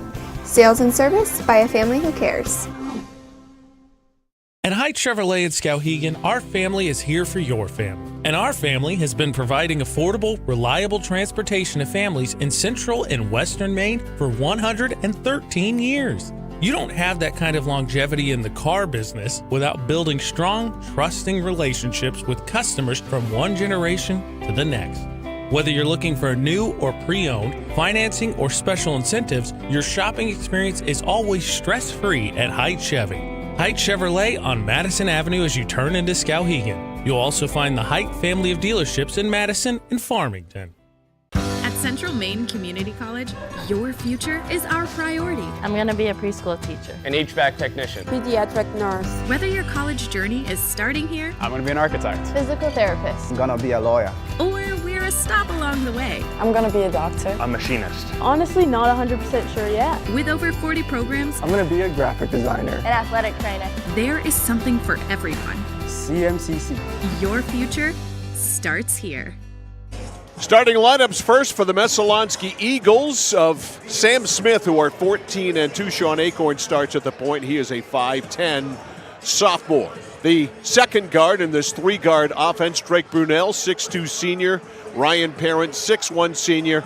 You got Ty Bernier, the 6'1" senior, up front, along with Parker Reynolds, 6'5", and a senior for the Messalonskee Eagles. So again, it's Bernier, Parent, Brunel, Reynolds, and Sean Acorn for Sam Smith and the Messalonskee Eagles. For Tom Netto and his Skowhegan Riverhawks, they will go this way here tonight.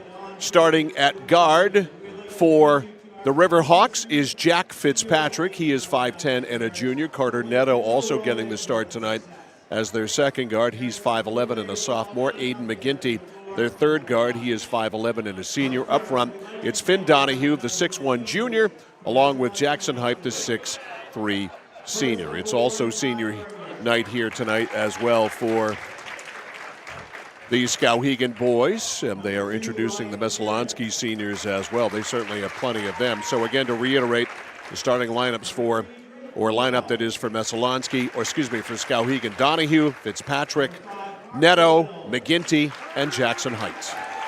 For Skowhegan, Mike, when we've seen them have success, it starts with McGinty and Netto really getting downhill, and I think being able to drive to the bucket, A, to drive fouls, B, to open up the offense, because as we saw against Lawrence team, what is that, almost not even a week ago, I think if you get Skowhegan's offense into the half-court set, they really struggle. And against this Messalonskee team whose identity is we're a bunch of long, quick guys who can switch defensively and make life difficult, not necessarily a great matchup for the Riverhawks. Yeah, even at home. It's not. It's not at all, because Messalonskee is so capable of doing so many things so very well, and they have pretty much everything covered. Even without Merrick Smith, they have Parker Reynolds, who is basically a rim protector, if you will, for them of sorts, but a 6'5" player who can gallop up and down the court, who can fill the lane on a fast break, who can also play defense and rebound in the half court as well. Then you sprinkle in all of those shooters and all those guard types around a player like Parker Reynolds. They're just an awfully, awfully tough matchup as we watch the Skowhegan seniors. Here's Jackson Height, his parents Corey and Jen. They're getting ready for, we were talking the other night, senior night for Lawrence, talking about Hamlin getting ready for the Diamond. You and I were. Of course, Height will be on the Skowhegan team. Yep, he will be, I'm sure, manning first base, as he has for most of his high school career. But to your point, and again, it seems like this year too, Coach Smith always seems to press the right button when it comes to his team, whether it comes to subbing in Acorn or knowing that Michael Acorn, but whether knowing Sean Acorn or Anderson Arbor needs to give a little bit of a run. And I want to get out ahead of time so I don't feel like I'm saying it after he does it. Sean Acorn may be the best offensive rebounding guard in Maine. You watch tonight, he'll probably get at least 3 where you're like, where did he get that from? Yep, he's really good, and when you consider he's 5'10", and that might be standing on a telephone book, it is even more impressive. All right, the seniors have been introduced, and again for Skowhegan, Aiden McGinty, Jackson Height, Ben Stewart. So these two teams will play tonight. Messalonskee will go back home tomorrow night, a game or games that were scheduled for Thursday, but with weather coming in, they decided with the lack of officials and needing to get the games in by Friday, that's the cutoff date from the MPA. You didn't want to push your luck with the officials, so they're going to play tomorrow night. So it is Lawrence at Messalonskee tomorrow night, 6 and 7:30 prior to the weather coming in on Thursday. And again, Lawrence real happy about that, A, because you're going to get Messalonskee on no rest, B, after getting the upset, now winning their second straight game for the first time tonight. They're hoping to play a little spoilers to end the season and sneak their way into the playoffs. It would get them in. We will have that. And again, Messalonskee girls going to catch Lawrence coming off a brutal game tonight, having to go down to Augusta in another 1-2 battle. Yeah. Which, by the way, your network of connections got anything on that one? I will get a score as quickly as I can on that. Let me check in. Let me tell you what, Coney fans after last night, I think definitely got a sour taste in their mouth. Yeah. The Lawrence boys just brought it last night, 175-68. The other thing, first winning streak of the year. I went back and checked. I'm sure you noticed this morning as I sent you all the stuff. The other thing that stood out to me, Mike, I just tracked Pellerin and Kirian's In the Vault, Central Maine Sports on YouTube. The other thing that blew my mind, you talked about turnovers. Lawrence last night as a team only had 8. Pellerin and Kirian combined for, I believe it was 19 assists, just the two of them. Your two ball handlers had 19 assists, and the team had 8 turnovers. That's a heck of a performance. Yeah, Lawrence was very efficient, got the job done in the press, handling Coney's press. All right, here we go. Parker Reynolds on the tip, Aiden McGinty, a clear advantage for Reynolds, as you can see. McGinty could jump through the gym, though. Reynolds he can get up. 6'5", McGinty 5'11". One by Reynolds, easily over to Brunel. Brunel up the top, guarded by Height. Left corner to Reynolds, now to Parent. Parent drives, little finger roll, it's good. 2-0 Messo. That wasn't in the scouting report. Everything in the scouting report says he's only going to shoot it from 30 feet out. Right, and he's almost going to hit the rafters when he does it. Up top, Height. Height. Over on the right side to Neto. Neto circles around. McGinty circles around. Off-balance runner. Does not get the roll. Tipped over by Reynolds to Acorn. Acorn to Brunel. To Reynolds. To Parent. Parent now to Reynolds on a pop-out. Back to Reynolds, or checked out to Parent. Now Bernier. Now Brunel for 3. That's no good. Look at Acorn. You talked about it. There it is. I wanted to be out in front for once. You were. You were in front of the curb.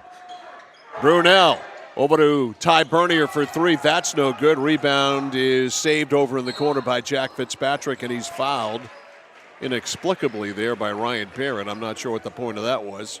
Not only that, I'm surprised Fitzpatrick grabbed that because I think he actually dribbled that on the baseline. A little bit of a bailout there for Skowhegan. Here's Neto. Neto over to Fitzpatrick. Curling around Neto. Neto taken away by Parent. And Ryan Parent has a layup, and it's 4-0. Messalonskee. There you go. You asked what's Coach Smith got in his bag of tricks. Parent's got drives. Haven't seen him all season. Now he's got them. 4-zip Messo. Here's Fitzpatrick to Height. Jackson drives in. His runner, aggressive move by Height. No good. Rebound Neto, no good. Rebound Parent. Parent gets it ahead to Acorn. 2-on-3. Acorn runs a man over. What's the foul going to be? It's on Skowhegan. Take a look at this one. A lot of contact. Yeah, I think Neto was in a pretty good position and Acorn was out of control. Brunel, touch pass back and back up and in. That was a great play by Parker Reynolds. Never really caught that pass. Just a slap pass right back to him. 6-0. Here's McGinty. Guarded by Brunel. Jump step and a foul. No. 5 seconds is called. Also forgot, Mike, we should say this here early in this one. Let's not forget what Ryan Parent did last time Messalonskee was in this gym. You and I were here. Hit that buzzer beater. That was the buzzer beater that he hit. More on that in a second. Now here is Parent. Over to Brunel. Brunel trying to drive on Height, taken away. Bernier looked at it, didn't take the three, almost lost it. Shovels back to Brunel. Now to Parent. Parent. On the weave, Brunel for three. Got it. And it's 9-0. This start by Messalonskee resembling the start that the Skowhegan girls had in game one when they started 17-0. McGinty to Neto. Neto down to McGinty. On the roll, they're blocked! Height blocked by Parker Reynolds. He can jump out of a gym. Neto to put it into play. Into Height. Height fends off Parent. Up top now to McGinty. McGinty drives. His runner short. Just front rimmed it. Got his own rebound. He got blocked by Reynolds. Brunel ahead to Bernier. Bernier left side. Good. 11-0. And Tom Neto wants to stop it right here, and he does. With 4:42 left in the first quarter, it's 11-0 Messalonskee. So the last time we were here, Ryan Parent, on the anniversary of his mom's passing, took a pass and hit a three ball at the buzzer to win the game for the Messalonskee Eagles. We had no idea the significance of the date whatsoever until Sam Smith came up and was visibly moved as he was speaking to us. We sort of wondered why, and then Sam told us why. Oh, by the way, you wanted an update? Hit me. 72-70 in favor of Lawrence with 10 seconds left. I figured Coney, point of pride, was going to respond after getting dismantled in Folsom. Apparently, from my source, it was not all that close. Coney came back late to close the gap. Matty Provost fouled out of the game, which is certainly a rarity. So that's what we know from Augusta. I would imagine, since I've gotten this message, that the game is over. Parent missed a shot. The rebound is cleared by Skowhegan. Here's McGinty. It's 11-0.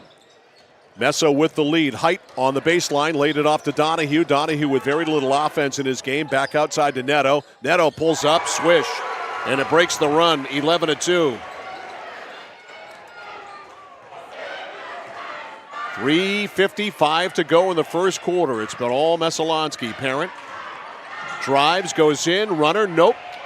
Kind of wedged that between the backboard and the rim. Rebound Neto. Neto to McGinty.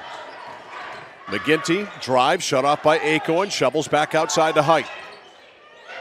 Height hands it off to McGinty. McGinty baseline pop, in and out, rebound cleared by Reynolds. Reynolds taken away from behind by McGinty, over to Donahue, laid it in. Great defense by McGinty.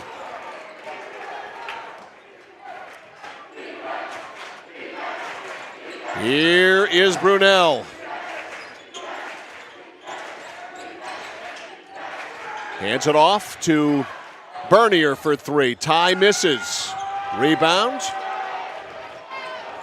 to Donahue. Skowhegan has scored 4 in a row.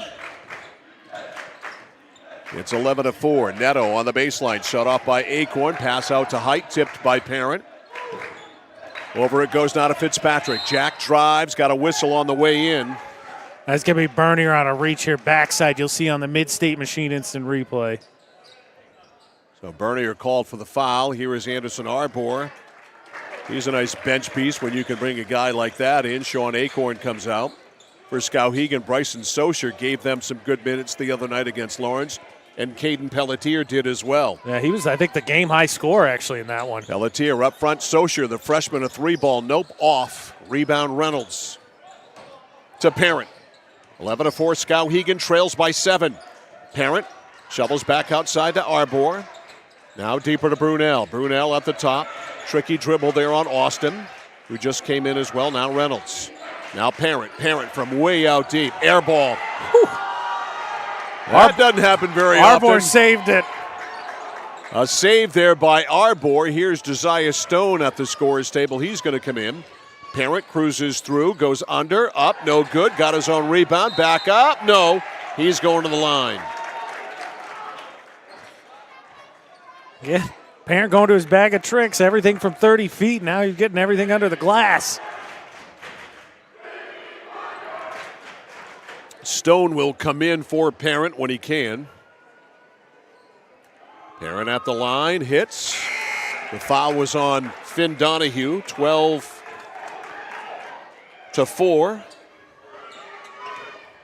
Actually, it's Bernier who comes out. Stone now in. Second shot. That was kind of a boulder for Ryan Parent. The rebound is cleared by Pelletier. Pelletier guarded by Parent. Pelletier over on the far side to Socher. Socher being bumped on the play by Brunel. Pelletier for 3. Nope. Rebound is Reynolds. Reynolds outlet to Arbor. 1-on-3.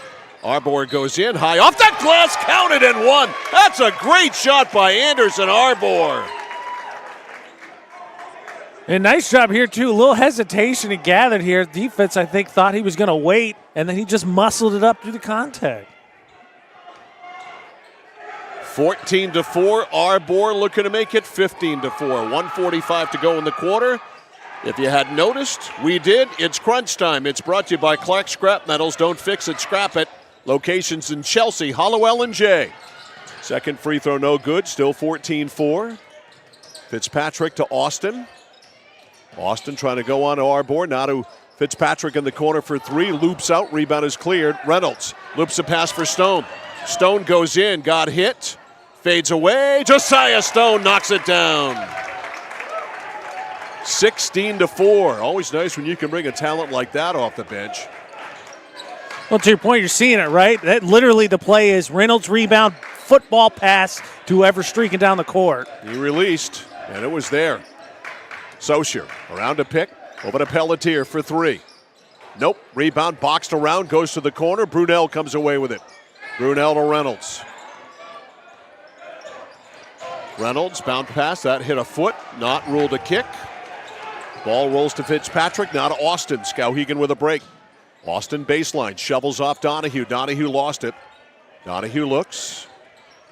Donahue on the pop out to Fitzpatrick. Foul line right. Guarded by Arbor. Stops at the foul line. Throws one up. No good. Rebound Stone. Kept it alive, but Pelletier comes away with it. Fitzpatrick drives. Laid it over to Donahue. Donahue muscles it up and in. 16-6. 15 seconds to go in the first.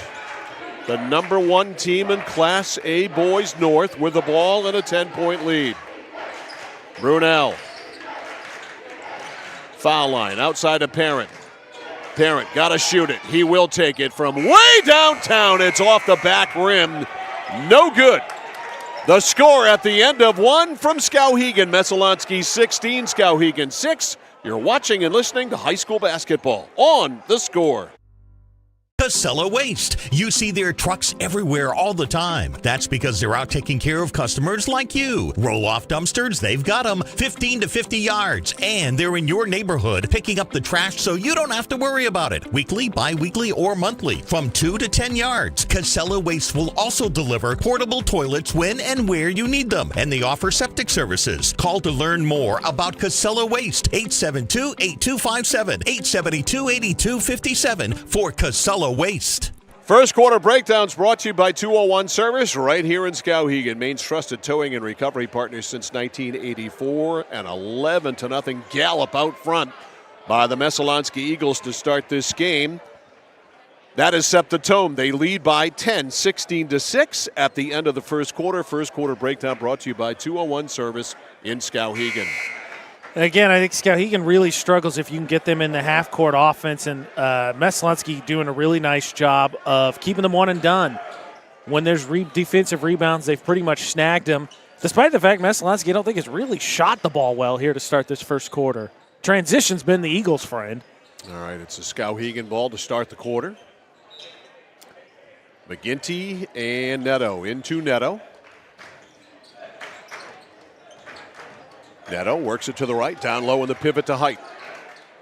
Height trying to work there on Reynolds. Bodies him, throws it up, doesn't get the roll. Rebound, Josiah Stone.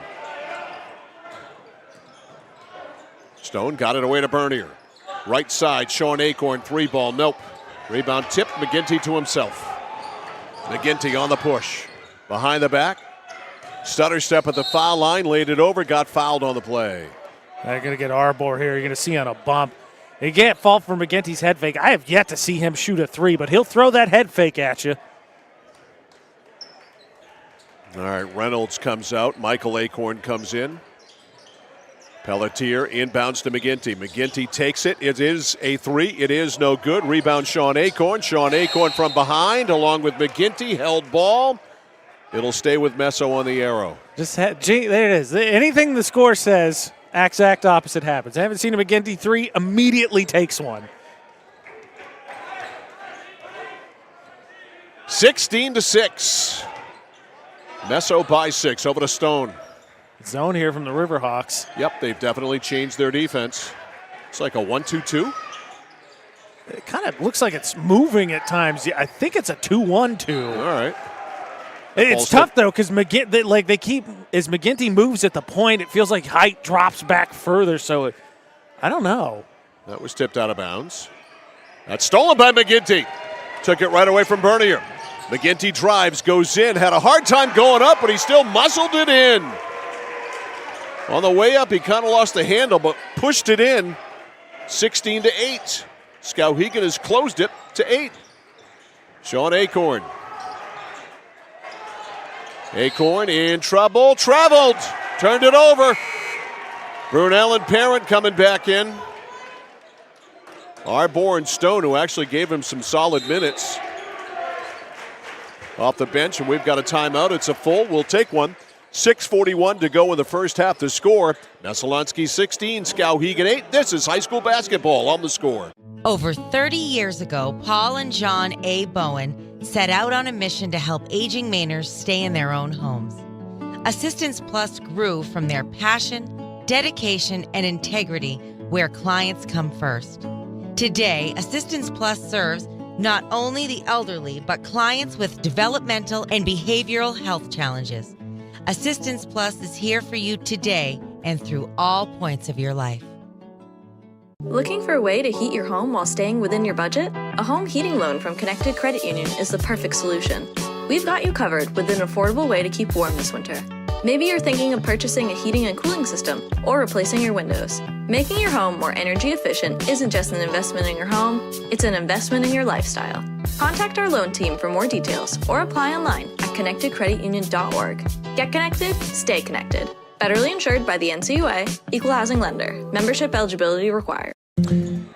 Well, since the Messalonskee Eagles scored the first 11 points in this ball game, they've been outscored by a count of, 8-5.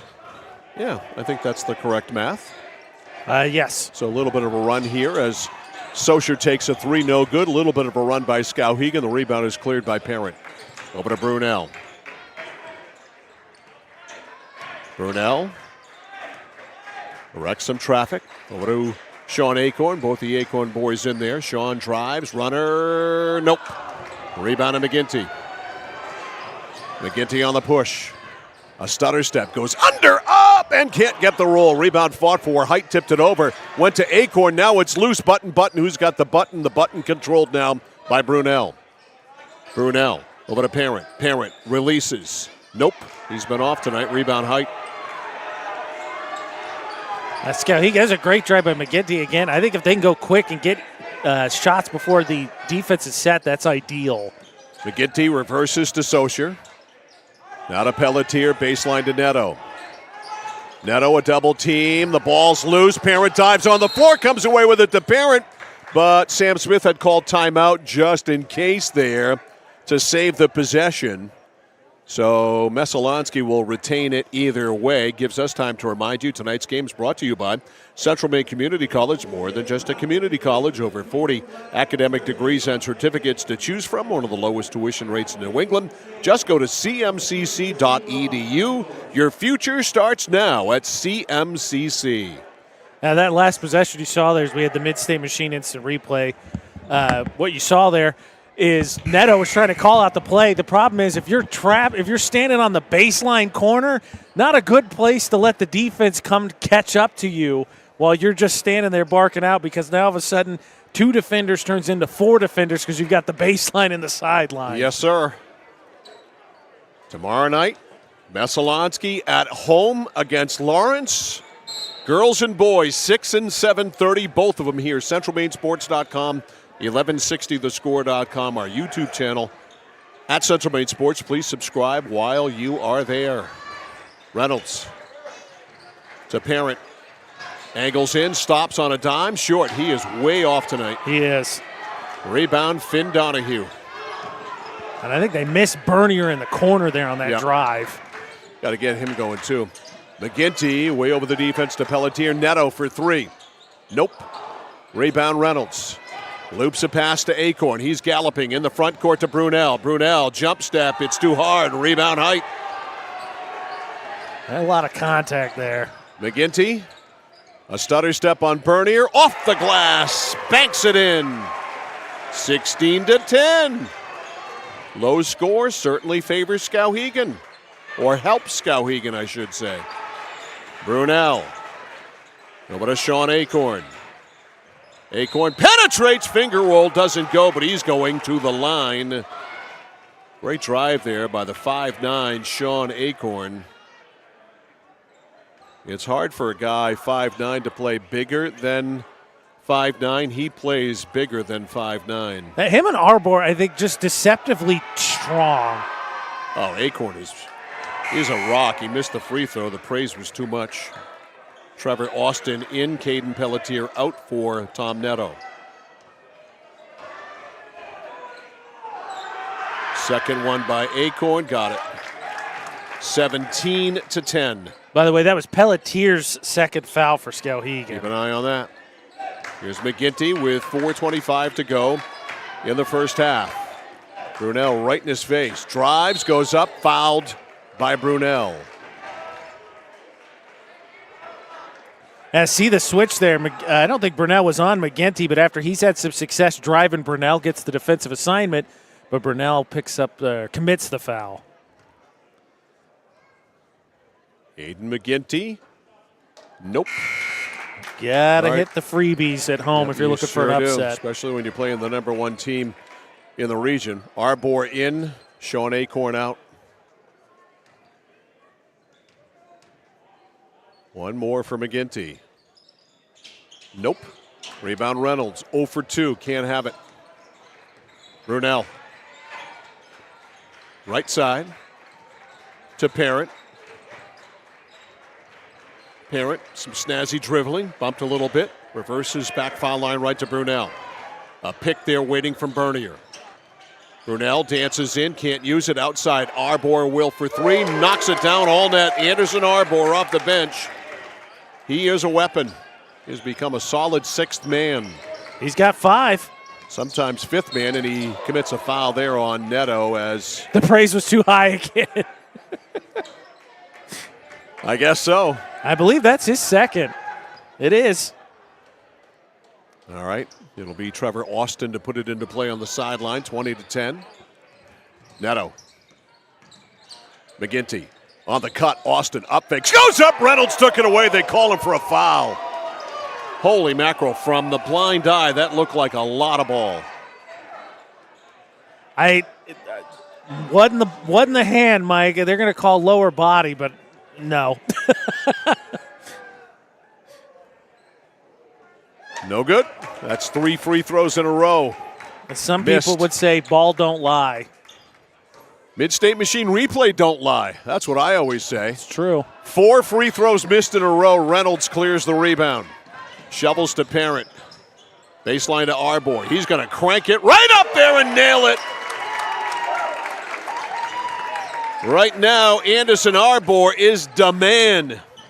23-20. Excuse me, 23-10. Skowhegan wishes it was 23-20. Height for 3. That's no good. Rebound Reynolds. Over to Arbor. Foul on the way out on Skowhegan.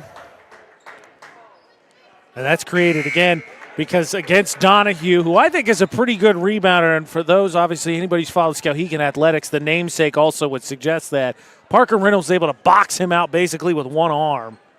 Reynolds is a great technical rebounder, yes, aside from being a physical rebounder. He is a thinking man's rebounder. You really watch him work at angles and stuff to get free balls. Here's Bernier. Outside to Brunel. Brunel behind a Bernier pick, throws up a boulder. Rebound, there is Donahue. Clang. Here's Fitzpatrick for Skowhegan, threw it away. All right, back in Socher, out Neto, 2:48 to go. In the first half, it's 23-10. Now, turnover's not really been the problem, Skowhegan. That's just their third. Just really have struggled to get anything going in the half court. Brunel up top, guarded by Height. Over to Parent. Parent steps back, launches. It's no good. It would have been an opportunity for a 4-point play. Which I think we've seen him do once this year already. Tom Neto not happy with the official. Take a look one more time. He's going to get 3 free throws. It was out of my view. Parent kind of turns his body when he lands anyway, but his landing space was impeded. Free throw is good, 24-10. 2 more for Parent. Josiah Stone will come back in for Messo.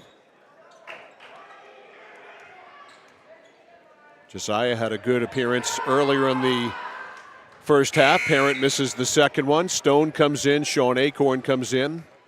And let's see, Brunel out and Bernier out.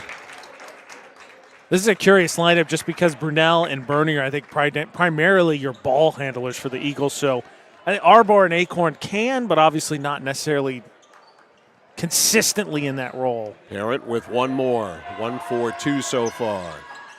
2 for 3. 25-10. The lead 15. Largest lead of the game. Sidelines Fitzpatrick. Down to the pivot to Donahue. You don't have to worry about him shooting. Out it goes to Fitzpatrick. Tries to work it on Arbor. Can't. Now to McGinty. McGinty shut off by Arbor. Lob back outside to Socher. Now on the right, Fitzpatrick. To the elbow. On the weave, hands it off to McGinty. Fakes a 3. A stutter step drive on Arbor. Baseline to Donahue. Back to Arbor. Arbor. A little shake, a little bake.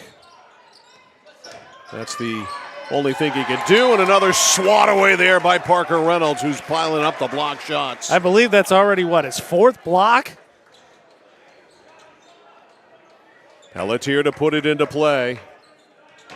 Into McGinty, back to Pelletier. Pelletier circles to the top, circles to the right, goes over to Fitzpatrick.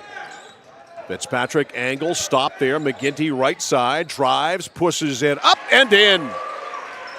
Aiden McGinty, 25-12. We are into crunch time, and it's brought to you by Clark Scrap Metals. Don't fix it, scrap it. Locations is Steel by Skowhegan. Locations in Chelsea, Hollowell, and Jay. Crunch time is here. 25-12. McGinty lobs it right side. Socher, the freshman, for three. No. Rebound right there, Stone. Stone from behind exposed the ball. Jump ball. And it belongs to Skowhegan. That's a gutsy play there by Pelletier because he's already played with 2 fouls. But it pays off, and he obviously steals a possession. I don't think he thought right before that play, wow, I've got 2. I got to watch myself. I agree. Here's Donahue inside the foul line. Throws one up way off. Rebound Acorn. Acorn blows by McGinty.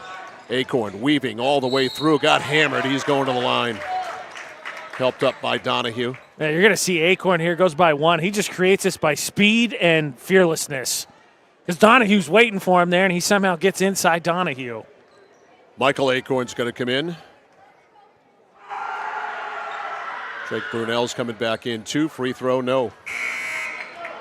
Austin comes back in for Skowhegan. Parent and Reynolds come out. Final minute and change. By the way, that McGinty bucket, that last drive ended what I had as an 8-0 Messalonskee run. I had it at 17-10, and it got up to 25-10. Another free throw that was kind of off, but Acorn got the roll. It landed on the hardware beyond the rim and went in. 26-12. Foul line left, Fitzpatrick. Back up top. Austin beats Brunel. Goes in, up and down. Jump ball is called. It'll go to Messo. Take a look here at the Mid-State machine. It's a replay. And you know who caused that, Mike? Sean Acorn. Some pressure in the back. Here's Brunel on Pelletier. Over to Arbor for 3. He is on fire from distance. That's 3 for 3, 29-12. That one looked like a heat check, too. 30 seconds to go. McGinty. Over to Fitzpatrick. Fitzpatrick almost lost it. Now to McGinty on the drive. Off the glass. Got it. Boy, great body control there by Aiden McGinty. 29-14. 18 seconds to go. Brunel and Messo will wait. Here is Brunel. 10 seconds. 2 players fall down. 7 seconds. Brunel launches from way out deep, rolls in. And on that exclamation point, the half is over, and Messalonskee has their largest lead of the ball game. The score at the break, the Messalonskee Eagles 32, Skowhegan Riverhawks 14. It is halftime. We will be back after this on The Score. My dad's a real hero. Not like a superhero or anything. More like a regular dad kind of hero. 'Cause every weekend, even when the weather's bad and it's super snowy, he always gets us there safe. They don't know how you do it. All they know is that you care. See Skowhegan Tire Center. They beat any price. Route 201, Skowhegan. Notice the price of gas and oil lately? Thinking about a pellet stove? Pellets are a renewable resource that are economical, and pellet stoves don't have to be ugly or loud. Come talk to us at Somerset Stone and Stove. Let us explain why now is the best time to have your pellet stove installed. Wouldn't you love to have a gas stove or fireplace designed for your home? Let Somerset Stone and Stove design and install a Regency gas stove or fireplace that is just right for you. Let us customize your Regency gas stove or fireplace while you enjoy the beauty and warmth. Visit Somerset Stone and Stove in Oakland. Discover the printing experience you've been searching for at SBS Carbon Copy on 54 Main Street in Waterville. Tired of getting lost in big box stores? Whether you need unique business cards or large format printing up to 44 inches wide, customized invitations that scream you, we've got it all. Our team is here to print, copy, or scan with a smile. Fast, affordable, and with a touch of personality. Don't settle for ordinary. Dash over to mainprintingservices.com where printing's personal, not puzzling. From the moment you check in at Kennebec Eye Care, you'll be greeted with a smile. From there, you'll be given a comprehensive and thorough eye exam from Dr. Peter Parody, Dr. Leslie Sobeck, or Dr. Kaylee Brown. Once your examination is completed, they'll go over what steps need to be taken to improve your eyesight needs with glasses or contacts. If you're a current patient or looking to become a new patient, then see the eye specialists at Kennebec Eye Care. Kennebec Eye Care, your sight specialists since 1955. At Central Maine Community College, we are building things that last.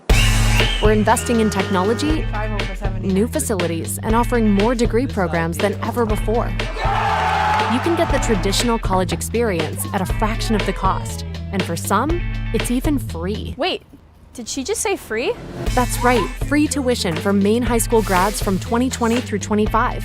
Set your goals and find your path at CM. Let's build a future together. There's money in your unwanted metal. Clark Scrap Metals pays top dollar for any cars, trucks, or scrap metal that you want to get rid of. Stop over, we'll weigh it and give you a check. Got a big job that needs a major cleanup? We'll drop off and pick up one or more of our roll-off containers for residential or commercial work. And at Clark's, we crush cars. We travel statewide and offer fair prices. Locally owned for 3 generations, no one knows scrap metal like Clark's. In Chelsea, Hollowell, and Jay. Online at ClarkScrapMetals.com. Mike Violet, AJ Knight, along with our score crew, Chaz Wing running our camera here tonight, Ashley Knight running our our graphics and our computer here tonight. And it is halftime. Score here at the half is Messalonskee 32, Skowhegan 14. Second quarter breakdowns brought to you by 201 Service here in Skowhegan, where you can find Maine's trusted towing and recovery partners since 1984. So after a 16-6 first quarter lead by Messalonskee, the Eagles put 16 points on the board in the second quarter. They outscored Skowhegan 16-8 in the second to get us to where we are here, 32-14. So a tough night for the Skowhegan Riverhawks team with only 6 points in the first quarter, just 8 points in the second quarter. Our second quarter breakdown brought to you by 201 Service in Skowhegan. So a 32-14 lead here for the Messalonskee Eagles at halftime, which is brought to you by Hammond Lumber Company, serving Maine and New Hampshire from 22 locations. Your building project partner is Hammond Lumber. Find them online at hammondlumber.com. We've seen Messalonskee, several times this year, and this might be their most offensively challenged game so far. Yet 32 points is not what you'd call dismal in the first half. It's just not what they usually do. Yeah, I mean, when we know they're led by their guards, and you're going to see Parent here. He scored 4. Those 4 points are the first 4 points of the game. He had a free throw in the first quarter. He had 5. Bernier had a bucket as well. They combined, though, for just 9 points in the first half. Bernier feels like he hadn't touched the ball, period. And then besides those layups for Parent, really his shooting has been off, and what has been allowed Messalonskee to keep Skowhegan at arm's length. Again, you and I talked about, feels good to be right from our pregame comments, is some of the depth that we've seen them develop over the season. Their leading scorer at half, Anderson Arbor, he's got 11. He had 9 in the second quarter alone. Brunell's put in 8. He's made 2 3-pointers, and then Parent has 7. But again, you and I talked about it. It's that with Brunell out for the first half of the season, Reynolds has missed some stretches. Coach Smith had to go to his bench. Those minutes have clearly started to pay off. Anderson Arbor is a former Flagship Cinemas scorer player of the game. True. Who knows, he might be a future one as well. Flagship Cinemas consistent pricing and a premium cinema experience. You'd have to say he certainly is one of the clubhouse leaders. And again, he's doing exactly what he did the night that he won it, which was you're dialed in, because that third 3 he made, which you'll see, I think this one here is the first, as those watching our YouTube stream, but the third one to me looked like I'm gonna heat check, and it didn't touch anything. There's the second one, right. And the third one will be coming along here. But yeah, it looked like it was a heat check, and it went down. So my Messalonskee, a little bit of both. You want to get 1 and 2 going. Obviously, they're your head dogs. 0's dialed in. I think I'd find a few more shots for number 0. Yeah, nice defense on the Messalonskee side from Parker Reynolds, swatting things away, tooth and nail. He looked like King Kong back there, swatting away airplanes as you see Arbor's last 3 of the quarter before Brunell hits one at the buzzer here to finish things off. But his play at the defensive end certainly has been significant. At the offensive end, he's been quiet, and we mentioned the other 2, Bernier and Parent, being quiet as well. So while Messalonskee has an 18-point lead, it's not the usual process that they usually use to get to an 18-point lead. No, I think they've just they've been sound. Reynolds has erased some of the drives that Skowhegan's gotten, and again, Skowhegan's a team that really struggles to find offensive consistency in the half court. McGinty started to find something there. He has 8 points. He leads the Riverhawks. All 8 of his points came in the second quarter. In fact, they have 14 total points, and he's got 8 of them. And so Reynolds being back there certainly alters what Skowhegan can do for a team that's already challenged. And then in the first quarter, after that quick start, he said the first 11 points, the offense that Messalonskee found that was consistent was Reynolds' defensive rebound, Reynolds' baseball pass, someone else layup. And so they found their stroke a little bit from the three-point line in the second quarter. But again, you and I talked about, you don't get to 14-2 by, I think, just being able to win one way unless you just have someone, I think, who's an absolute stud. And I think Messalonskee got good players, but I think they're diverse. They've developed some depth. They're sound defensively, and they can shoot and run and that allows them, I think, to create some easy points. Halftime's brought to you by Hammond Lumber Company. Second half action is coming up. Our score here at the break as we go to the third. The Messalonskee Eagles 32, Skowhegan Riverhawks 14. Second half action next here on The Score. It's that moment when everything comes to a halt. Mom, is everything okay? It's okay. We can call for some help. And what you need most is someone you can trust. 201 Service, this is Brandon speaking. How can I help you? Hi, yeah, my car just broke down. I think I need some help. At 201 Service, we know it's more than just about fixing what's broken. It's about being there when it matters most. Not to worry, ma'am. We have your location, and help is already on its way. Don't worry, honey. Help's on the way. Okay, Mom. Wherever you are, whatever the time, you can count on us to be there. Because in those uncertain moments, knowing you're not alone makes all the difference. 201 Service, Maine's trusted towing and recovery partner since 1984. For us, it's a family business that is steeped in tradition. You know, our relationship with Waterville goes back a long ways. Over the years, we've been fortunate enough to grow, and we've been able to grow with the town. We look at the work that we do as something bigger than just the sale of a car or the servicing of an automobile. We're here to be a part of something bigger than just ourselves by giving back to the community with our time and our energy, because it's all about taking care of people. When you're ready to tackle your next building project, no matter how big or small, depend on Hammond Lumber Company for the products and services you need. The knowledgeable staff at Hammond Lumber will be with you every step of the way and keep your project on schedule. From free estimating and project planning to design and drafting services, an extensive product inventory with a wide variety of brands to choose from, and of course, Hammond delivers from any of the locations across Maine and New Hampshire. Hammond Lumber Company, your building project partner. At Midstate Machine in Winslow, Maine, we manufacture complex components and large-scale turbines that power industries across aerospace, defense, and energy. We're hiring CNC machinists. And whether you're experienced or just starting out, we offer on-the-job training to help you build a rewarding career. Join our Safety First team, where your ideas are valued, and enjoy competitive pay with 2 weeks of paid time off starting on day one. Apply today at midstateusa.com, where your career powers the future. Back live at Don Finley Gymnasium here at Skowhegan Area Memorial High School. I'm Mike Violet along with A.J. Knights. Our videographer tonight is Chaz Wing. Running our computer graphics tonight, our scoreboard is Ashley Knights. As we get ready for the second half, 32-14. Messalonskee in the lead. The Eagles with Acorn, Brunel, Reynolds, Parent, and Bernier out there. It is Height, McGinty, Donahue, Fitzpatrick, and Netto out there for the Skowhegan Riverhawks. It is a Skowhegan ball, and Fitzpatrick with it over the timeline. Over to McGinty, foul line to Height. Height shut off there by Reynolds. Reynolds took it away, rolls it up, no good. Rebound boxed around, Acorn comes away with it, and Sean dribbles away from the pressure. Here comes Messo. Penetration by Acorn, muscles one up. It missed everything. Rebound is picked off the floor there by McGinty. Over to Donahue, back to McGinty. McGinty. Back outside to Fitzpatrick. Zone defense here employed by Messalonskee. Baseline right side, Netto on the elbow. Turnaround pop by Jackson Height is good. 32-16. The lead is 16. 1 minute played in the third. Here is Brunel. To Reynolds. To Parent. Parent spins in. Lows in. Underhanded scoop. That is a thing of beauty right there by Ryan Parent. He dropped his head there to just get enough space and was able to scoop that one up off the glass. Big scoop of ice cream there.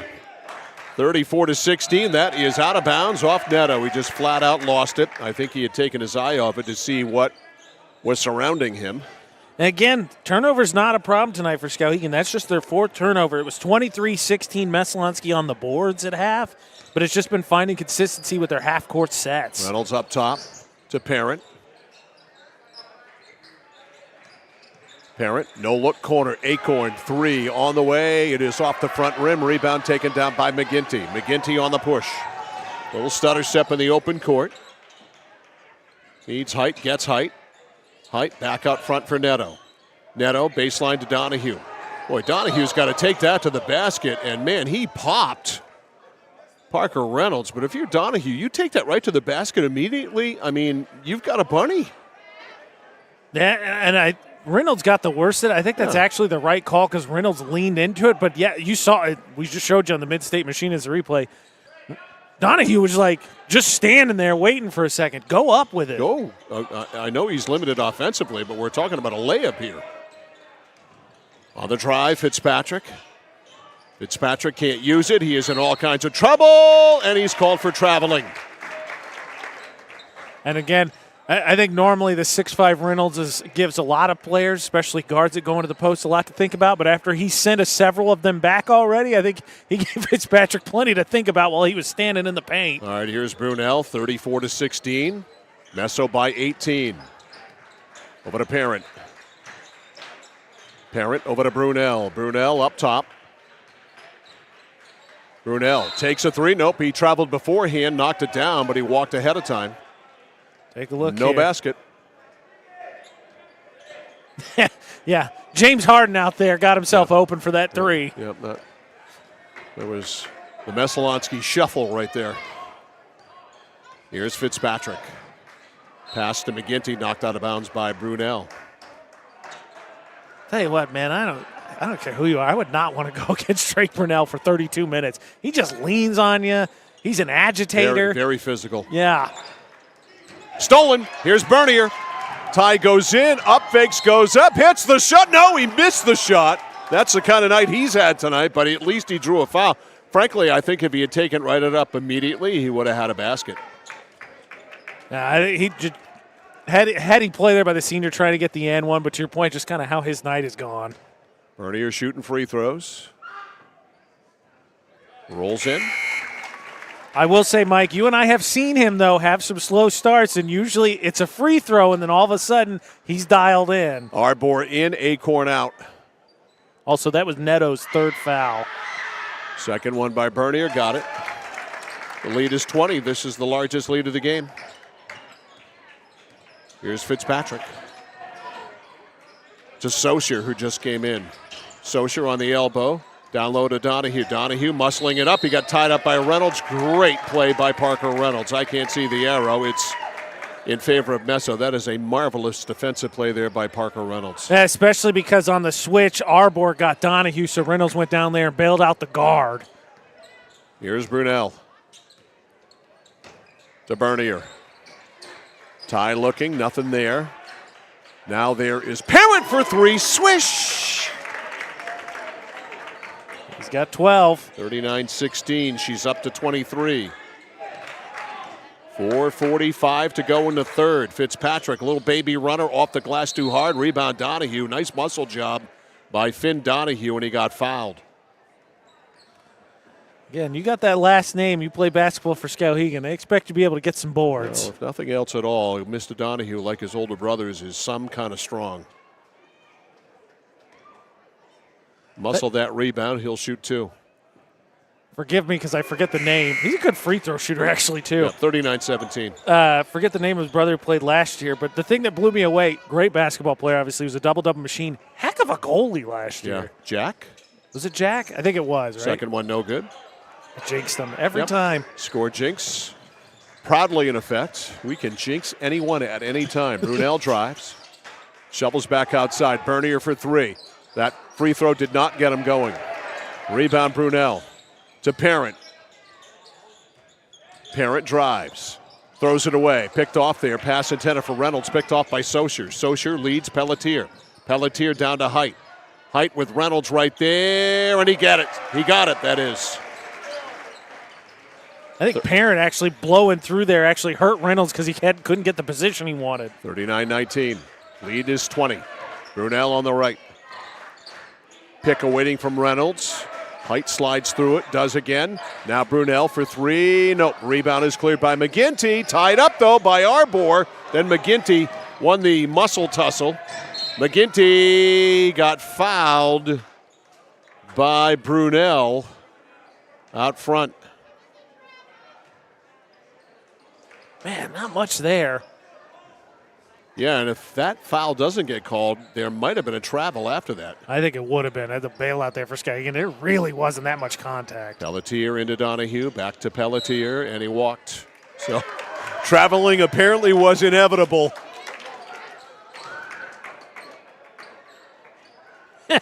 I was going to say makeup call, but no, he did. He absolutely walked. Yep. All right, here's Bernier. Ty directing traffic. Shovels to Brunel. They clear out for him on the right. Goes on Donahue, kicks it over. Arbor for three. He is perfect on the night. Not anymore. Follows his own miss. Gets whacked. No foul called there. I thought he got one right in the head from McGinty. McGinty fakes. Now McGinty drives. Shut off there by Brunel. Now to Saucier. Saucier trying to go on Reynolds. Reynolds wouldn't have any of it. Up to McGinty. Missed the shot. Rebound Reynolds. Outlet Brunel. Brunel lobs it over right side to Arbor. Back to Brunel. Brunel fakes the three. Now takes the three on the second attempt. No good. Rebound McGinty. McGinty out of the shoot. McGinty on the right to Josh Fitzgerald, who just snuck in. Here's Saucier leaning in. Great move, but he couldn't finish it. Rebound Arbor. Josiah Stone at the scorer's table. Here is Bernier. Gave him some nice minutes early on. Shot by Ty, way off. He has thrown up some bricks tonight. Just not his night. Still just one made field goal. Yet they're up by 20. Sean Acorn coming back in with Stone. Pelletier circles around a pick. Stops and pops. Blocked by Reynolds. Outlet pass Brunel. Drake. No look on the cut to Arbor, lays it up and in. That was Arbor, the trailer, filling the lane there, and a timeout is called by Tom Netto with 2:08 left in the third quarter. We'll take it to, it is Messalonskee 41, Skowhegan 19. You're watching and listening to high school basketball on The Score. Whether you're looking to buy, build, or refinance your home, at Skowhegan Savings, we make buying your home a personalized experience. Our team of local community bankers are available on your time to help you every step of the way, from pre-qualification to closing your loan. We have a variety of mortgage terms to fit your needs and a biweekly payment option that can save you time and money off your loan. We also won't sell your loan, so your loan stays local with us. Contact one of our community bankers or apply online at skowhegan.com to start your home buying journey today. It's like this every winter. When the temperature drops below 45, my palms sweat and I get really anxious. It's not your fault. You're suffering from seasonal winter driving disorder. 3 and 4 drivers suffer from SWUDs because they have all-season tires. They aren't designed for wintry weather. Luckily, there's a remedy. Take 4, call me in the morning. Visit NokianTires.com/remedy for the cure. Is this a prescription for tires? 201 Tire Battery and Service, Riverside Drive, Vassalboro. All right, out of the Skowhegan timeout, here's Bryson Saucier up the left to Caden Pelletier. Pelletier, foul line left. Little give and go there. Donahue throws it up, no good, but Finn's going back to the line. Foul is should be on Michael Acorn. Yeah, it is. At the line, Donahue, nope, front rimmed it.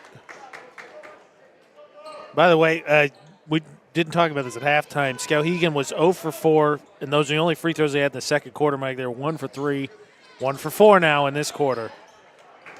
Rebound is cleared by Bernier. Arbor in a hurry. Jump pass back outside. Stone for 3. Nope. Just a little bit off the rebound of Pelletier. Had a good look at it. Pelletier ahead for Austin. Austin takes it to the top, shovels over, foul line left to Socher. Socher trying to go on Acorn. Acorn took it away, he ducked under it, shot up, no good. Rebound knocked out to Stone. Stone outlets to Acorn. Acorn over to Bernier. Bernier for three. Yes, there it is. 44-19. No, that had to feel good for Bernier. Sure did. First one that's gone in out deep tonight. The lead is 25. This is their largest lead. And fiddling and diddling with it out there is Fitzgerald. Almost lost it. Pass over to Austin. Austin over to Pelletier. Pelletier angles over, throws it in the first row. Again, Skowhegan just really struggles, especially without McGinty.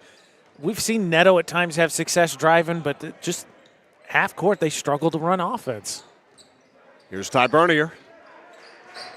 Pick from Michael Acorn. Open three. Yep, he has got it. He is feeling it. 47-19. Bernier is a basketball shooter in every sense of the word. He sees one go down, that's all he needs. Yep. He never stops shooting, and that's a good thing. Yes. I don't ever want him to stop shooting. Josh Fitzgerald. Right side to Austin. Austin curls in from the right to the left. He goes up and gets fouled on the play by Arbor.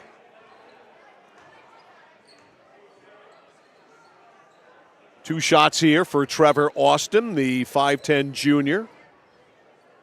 22.4 seconds left in the quarter, 47-19. Messalonskee rolling. Free throw no good. Skowhegan can't buy a free throw. To your point, too, Mike, you made this before, but how about that? Took second one good. Till this quarter for Bernier to really kind of find any offensive momentum, and Messalonskee still up 27. Yep. Final 18. Here is Ty Bernier. Guarded by Pelletier. Bernier drives, kicks it over left corner. Stone open three. Got it! Kid can play. Josiah Stone, there's a steal, and at the buzzer, it's no good. Stone delighted as he comes to the bench with his three. He has been very good tonight for Messo. The Eagles, thanks to Stone's three, lead by 30. After three, the score, Messalonskee 50, Skowhegan 20. You're watching and listening to high school basketball on The Score. Hi, this is Mike Perkins from KMD Driving School. I've been instructing your children in driver's ed for years. We're accepting new students for the fall and winter classes. Let the professionals teach your children. Call 465-4835. Sign them up for KMD Driving School. New classes begin every 3 weeks. Call 465-4835, 465-4835, or visit us online at kmddrivingschool.com. The journey begins with us. KMD Driving School. All righty, Mike Violet, AJ Knight, and our Score crew back here live at Don Finley Gymnasium in Skowhegan. It's time for our third quarter breakdown, brought to you by 201 Service in Skowhegan, Maine's trusted towing and recovery partner since 1984. 18-6 the edge for Messalonskee in the third quarter. They take an 18-point lead and bump it up to 30. Our third quarter breakdown is brought to you by 201 Service in Skowhegan. And again, just a testament to what they're able to do tonight, despite the fact Parent Bernier really hadn't gotten much going for most of the game. All right, long one by Pelletier for three. Splash. 50-23. From the right sideline, right in front of his coach, Tom Neto.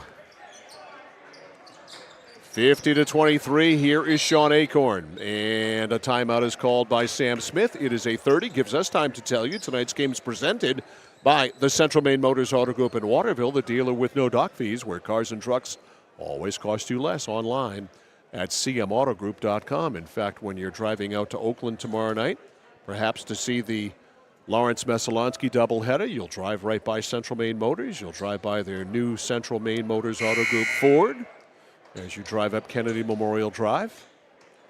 Tell you what, despite the records, I am looking forward to the matchup between the Lawrence and Messalonskee boys. Yeah, I am too. I think a Lawrence team that has found some mojo and playing with desperation.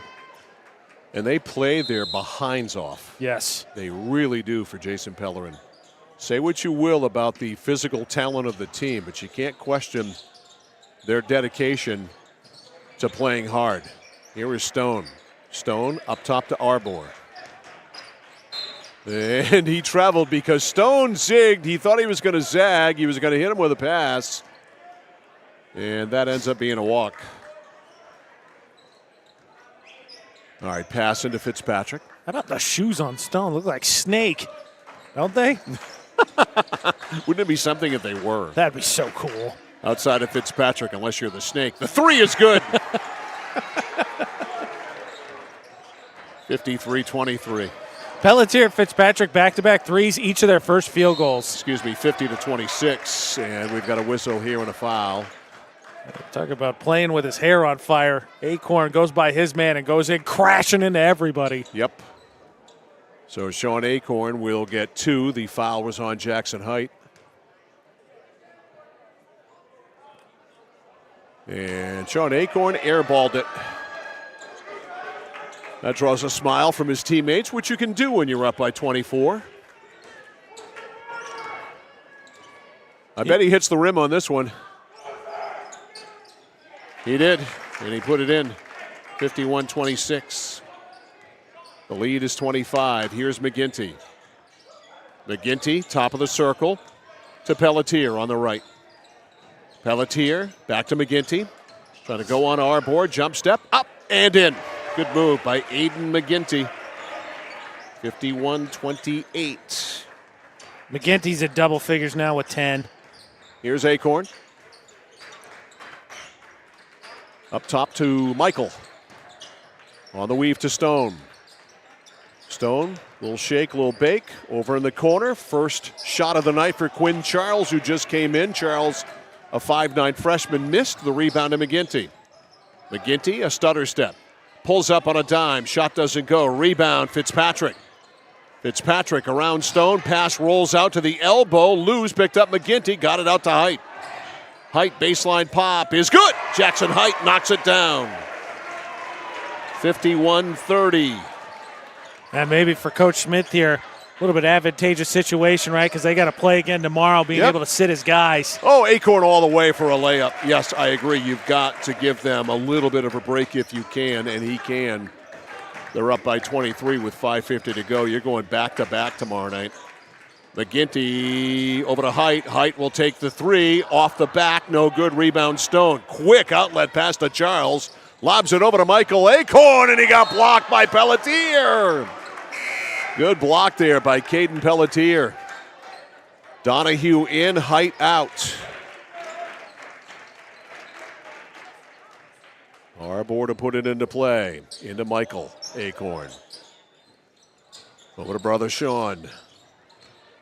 Sean loops a pass for Charles. He'll try another three. That one also no good. Rebound cleared by Donahue. 5.5 to go. Messalonskee cruising. On top, 53-30. Neto jumps in. Looked like an extra step there. They didn't say anything about it. Rebound Fitzpatrick. Throws one up. Nope. Rebound Donahue. Donahue, a balancing act there. Kicks it back outside to Fitzpatrick. Drives. Blocked by Stone. They call Stone for a foul. Donahue, a little bit of a Reynolds impersonation there. We've seen Reynolds be able to ward everybody off with one hand and be able to muscle that board out. All right, let's see. Bryson Socher's at the scorer's table.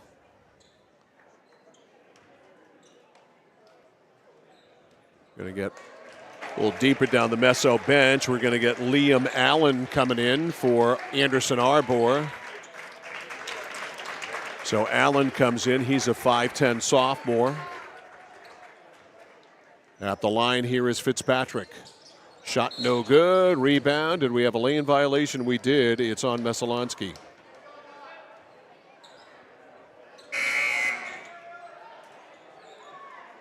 They say Michael Acorn was in early.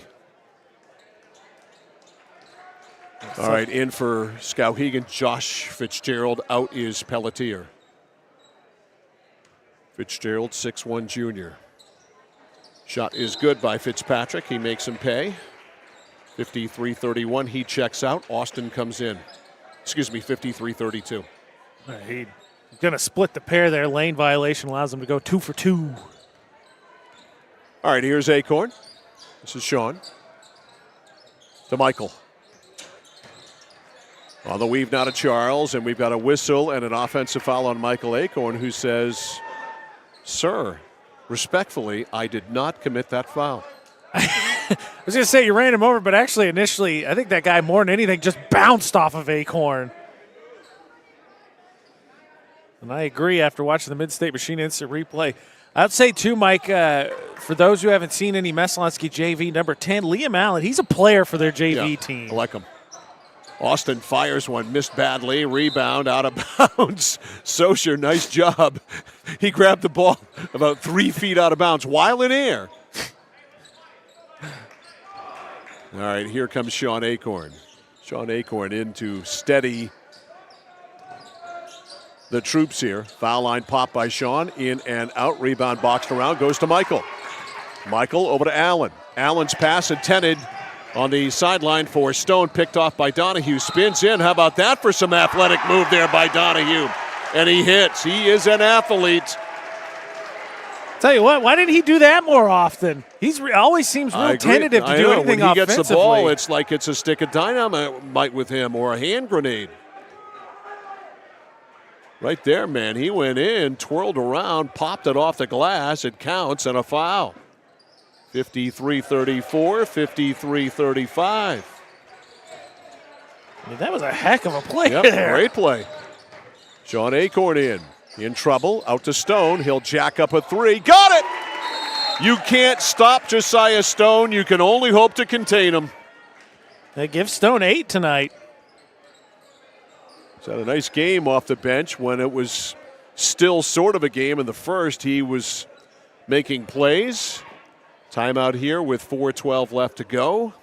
The lead back up to 21. A doubleheader tomorrow night. Second night of a back-to-back for you and me both.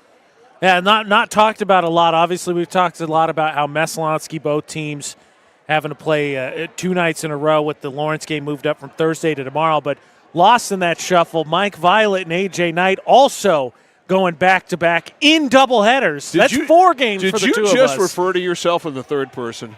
I'm just saying the two of us. Mike Violet and A.J. Knight. But he did refer to himself, Chaz, in the third person, right? I think that you're getting lost in the sauce here on what's important. No. You are losing points for referring to yourself in the third person. I don't allow that. That's fine. I'll accept that. All right, well, my point was 1 and done. 4 games for us in 2 days, not 2. 1 and done. Yes, you're right. It's an arduous task that we carry out here, but somebody has to do it. Believe me, they still pay me for this, and I love it. On the right sideline, Socher goes to Neto. Neto backs up on Acorn. Back outside to Socher. Now to to Neto. Neto for 3, no. Rebound. Nice play there by Allen. Tipped it over to his teammate Acorn. We had a collision. Neto and Acorn collided with one another, and it is Neto called for the foul. That's a little insult added to injury, but I think the right call. Tell you what, I didn't think about this being an older brother myself and an oldest of 4 in actuality. Sean Acorn is as dense as he is because his older brother is Michael Acorn. That's right. That is 100% a fact. Because he beat the daylights out of him. Yes. Stone, 3. It is no good. Rebound, Allen in the corner, Socher in the corner. It's off Socher. All right, all kinds of subs coming in. Pelletier, who of course has played a lot, comes in for Socher. We have new for Skowhegan, Christian Willett, a 6-foot sophomore. And also Hoyt Cooley. Sounds like a country singer, doesn't it? Here's the steal. This is Willett. Blocked on the play by Allen. What a block by Allen. Holy smokes. He got every part of that one, That too. is an outstanding defensive play by Liam Allen. I told you, kid's a player. Willett out deep to Fitzgerald. A 3 by Pelletier, short. Rebound after the miss there by Christian Willett, and Willett was fouled. I think they're going to get stoned as you see on the Mid-State Machine. Just replay on the swipe down. No, wait, who's 14? That's Acorn. Oh, okay, yeah. Shot is up and good by Kristen Willett. In for Meso is Peyton Kidd. And Michael Acorn will come out. Peyton Kidd, a 6'1 freshman. 56-36. 56-37. 3:20 left. Here is Quinn Charles to Acorn. Acorn spins in, kind of in no man's land there, lost it. Cooley got it ahead. Willett muscles it up, count it, and one. Christian Willett, the assist to Hoyt Cooley. It counts and one. 56-39. All right, coming in for Messalonskee. Let's see. Jeremiah McKenzie coming in. Caleb Morris coming in. McKenzie's a sophomore. Morris a freshman. So the bomb squads are in. Free throw is good. 56-40. Walking it up is Charles. Charles threw it away, or was it tip? No tip. He threw it away. Through 3 quarters, Messalonskee had 7 turnovers to Skowhegan's 8. Messalonskee's got 6 turnovers this quarter to Skowhegan's zilcho. Yeah. Neto on the right sideline to Fitzgerald. Fitzgerald lobs one, and he lobbed it way over Willett's head, out of bounds. 2:47 to go. You know what, Skowhegan still got some important pieces out there. There's still some time left in this one. Cruising to the right is Charles. Up top to Morris. On the weave to Allen. Allen to Charles on the drive, hit an ankle, and it squirts free, and it's picked up by Fitzgerald. Fitzgerald with a timeline to Neto. Neto curls around it, goes up, blocked on the play there. Great defense by Peyton Kidd. How about that? JV squad just comes in and swats shots, That's apparently. Right. He thinks he's Parker Reynolds. McKenzie to Charles. Back outside, Liam Allen takes it, doesn't make it. Rebound is cleared by Fitzgerald. Fitzgerald slows. We are into crunch time. It's brought to you by Clark Scrap Metals. Don't fix it, scrap it. Locations in Chelsea, Hollowell, and Jay. Timeout is taken. It's a 30. We'll hang right here with 1:54 to go in regulation. 56-40. Messalonskee has been cruising ever since scoring the first 11 points of the ball game. They have not looked back and have been in complete control ever since as they look to go to 15-2.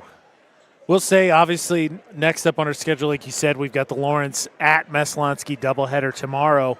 Looking forward to Saturday, too. Good matchup of hockey teams. Potentially, I believe, a second-round matchup if seeding were to hold steady with Hamden at Meso on Saturday. Right. That'll be at Colby. I can't believe we're almost done with the winter regular season. Makes me melancholy. Makes me sad. All right, on the cut, Pelletier lays it up too hard. Rebound and a block there. Great block on the play. It was Allen again. Here's Charles. Outside to Peyton Kidd. Kidd drives under, up, and in. Peyton Kidd on the board, 58-40. 1:25 to go. Here's Socher. Socher, right sideline to Cooley. Lost it. Loose ball picked up. Charles lobs it ahead for Allen. Couldn't use it. He threw it off the back of the backboard. That is a dead ball. Now that one, tough spot for Allen. Is trying to catch that, and obviously just too long. Then you're just trying to come up with something. Why am I just noticing the Skowhegan Riverhawk is here? Seconded, the exact same thought. Where has the Riverhawk been all night? I'm with you. The exact same thought. Loose ball up and in by Christian Willett. No, it didn't go. It came out. Oh, I'm sorry. It looked like it was going to drop. It should have. I was too busy focusing on the Riverhawk. There's a block there by country singer Hoyt Cooley.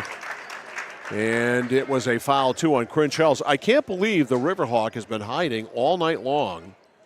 Yeah, we just saw him walk out the door, but that's the first time I've seen him all night. It kind of feels like a cameo appearance, and then What is up with darted. that? You show up with a minute left in the game? Where were you in the first game making the crowd go crazy? I'm with you. We've been critical of the Riverhawk before here, though. We've been critical of mascots, period. Yes. Lack of them, period. The lack of enthusiasm by mascots, but the Riverhawk, just a cameo appearance here. Second free throw is good. 59-40. 52 seconds left. And we got a whistle outside on Saussure as he was fouled. Yes. And he'll go to the line. Bryson Saussure, freshman, with 50.2. After the game, we'll pick our Flagship Cinemas score player of the game. Flagship Cinemas, consistent pricing and a premium cinema experience. Both free throws no good, but the putback is also no good. Fitzgerald on the floor fighting for it there, and the ball is loose, picked up by Messo. It was picked up by Kidd outside, and the three-point attempt is no good. I have no idea who that was who took it. I think that's the team manager. I think so, too. Takes another one. That's no good. And the rebound, the putback is up and in by Kidd. I think they threw him in a uniform, and he threw 2 threes up. One of them almost went. Baseline right side. They kick it back outside to Hoyt Cooley. Shot is up, no good. Rebound, boxed around. Saussure, no good. Rebound, ripped out of there by Willett. And we've got a whistle and a foul called. By the way, if that's the 44 that it was. We don't have a name. That's his second foul also. So he's making sure to come in and get on the stat sheet. Might be Braden Furbush, who's listed as their manager. That would be my guess. Good job by Braden. Shot is up and good. By Willett, 61-41. Second one is no good. Rebound tapped around. Fitzgerald comes away with it. Fitzgerald will launch a three from distance. It is no good. Rebound back up. No good. That is the end of that. And the Messalonskee Eagles win it and win it easily. They ran out to an 11-0 lead. Never looked back. Final score in this one from Don Finley Gymnasium. The Messalonskee Eagles 61 and the Skowhegan Riverhawks 42. Our post-game show, all the final numbers, our Flagship Cinemas score player of the game, all coming up after this on The Score. At Danforth's Down Home Supermarket, they're proud to be a second-generation family-owned grocery store with locations in Herman and Pittsfield. They focus on providing fresh produce, high-quality meats, delicious bakery items, and a well-stocked deli. Danforth's Down Home Supermarket cuts and grinds fresh meat daily, and they offer Maine lobsters year-round. They also bake fresh bread, pastries, and other sweet treats every single morning. For added convenience, online shopping is available at their Herman location with contactless curbside pickup ready in as little as 2 hours. Come discover Danforth's Down Home Supermarket. Whittemore & Sons, your Coyote tractor dealer. Dependable sales and service for over 50 years. We are located on the Waterville Road in Skowhegan. Sales and service by a family who cares. At High Chevrolet in Skowhegan, our family is here for your family. And our family has been providing affordable, reliable transportation to families in central and western Maine for 113 years. You don't have that kind of longevity in the car business without building strong, trusting relationships with customers from one generation to the next. Whether you're looking for a new or pre-owned, financing, or special incentives, your shopping experience is always stress-free at Haight Chevy. Haight Chevrolet on Madison Avenue as you turn into Skowhegan. You'll also find the Haight family of dealerships in Madison and Farmington. At Central Maine Community College, your future is our priority. I'm going to be a preschool teacher. An HVAC technician. Pediatric nurse. Whether your college journey is starting here, I'm going to be an architect. Physical therapist. I'm going to be a lawyer. Or we're a stop along the way. I'm going to be a doctor. A machinist. Honestly, not 100% sure yet. With over 40 programs, I'm going to be a graphic designer. An athletic trainer. There is something for everyone. CMCC. Your future starts here. Casella Waste. You see their trucks everywhere all the time. That's because they're out taking care of customers like you. Roll-off dumpsters, they've got them 15 to 50 yards. And they're in your neighborhood picking up the trash so you don't have to worry about it. Weekly, bi-weekly, or monthly from 2 to 10 yards. Casella Waste will also deliver portable toilets when and where you need them. And they offer septic services. Call to learn more about Casella Waste. 872-8257, 872-8257 for Casella Waste. All righty, Mike Violet, AJ Knight, back here post-game at Donovan Gym. Wrong gym, wrong town. At Don Finley Gymnasium here at Skowhegan High School. Final score in this one, Messalonskee wins it 61-42. It's time for our fourth quarter breakdown, brought to you by 201 Service in Skowhegan. Maine's trusted towing and recovery partner since 1984. Skowhegan won the quarter. They outscored Messo in garbage time. 22-11 was the difference in favor of Skowhegan in the fourth quarter. And that took what was a 30-point game, and it finished at a 19-point game, 61-40. So Skowhegan, again, with the extra players seeing the significant amount of playing time in the fourth quarter, outscoring Messalonskee 22-11. Fourth quarter breakdown brought to you by 201 Service in Skowhegan, Maine's trusted towing and recovery partner since 1984. I think a workmanlike performance tonight by Messalonskee. They did what they had to do. You wanted two things tonight. You wanted to win the game, and you didn't want to get anybody hurt. Mission accomplished. Yeah, I think that combined with, I think if probably wouldn't have said so, but I think Coach Smith also I said ideally I think if we can get out to, we can play our game, get out to a comfortable lead, get our guys out early, and trying to keep them as fresh as possible against the Lawrence team tomorrow. You know is going to come into Oakland desperate, trying to keep their playoff hopes alive, I think went ideal. And I think also, too, not a great performance tonight from Bernie or Parent, your two go-to guys, but a testament to what Messalonskee sort of been able to develop over the course of the season, because Brunell, who I don't think you really count on for a ton of offense, more so his defense, ball handling, leadership, he put in some points. Arbor put in some points. Acorn was solid. Stone had a good game. He's sort of been on that sort of swing player role. We've seen him a little bit in varsity. In some games we haven't. And, so it's why Messalonskee, I think, is now 15-2, because they can, even when they don't play their best game, they can still figure out a way to get up 30 on you in your own gym.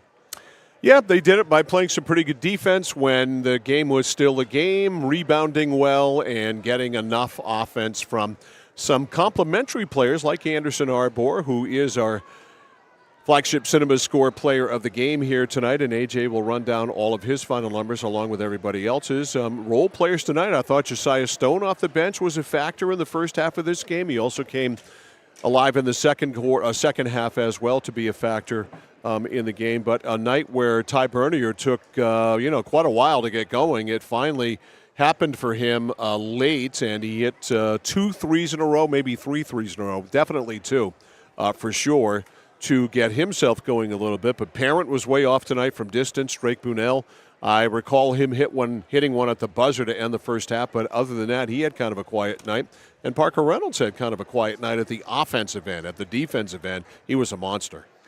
Yeah, I think he ended up having 4 blocks, as we showed you some of the highlights here. Of course, Arbor, as you mentioned, our Flagship Cinema Score player of the game. He finished with 13. He had 9 of them in the second quarter, which you're going to see here because all of those came via the three-pointer.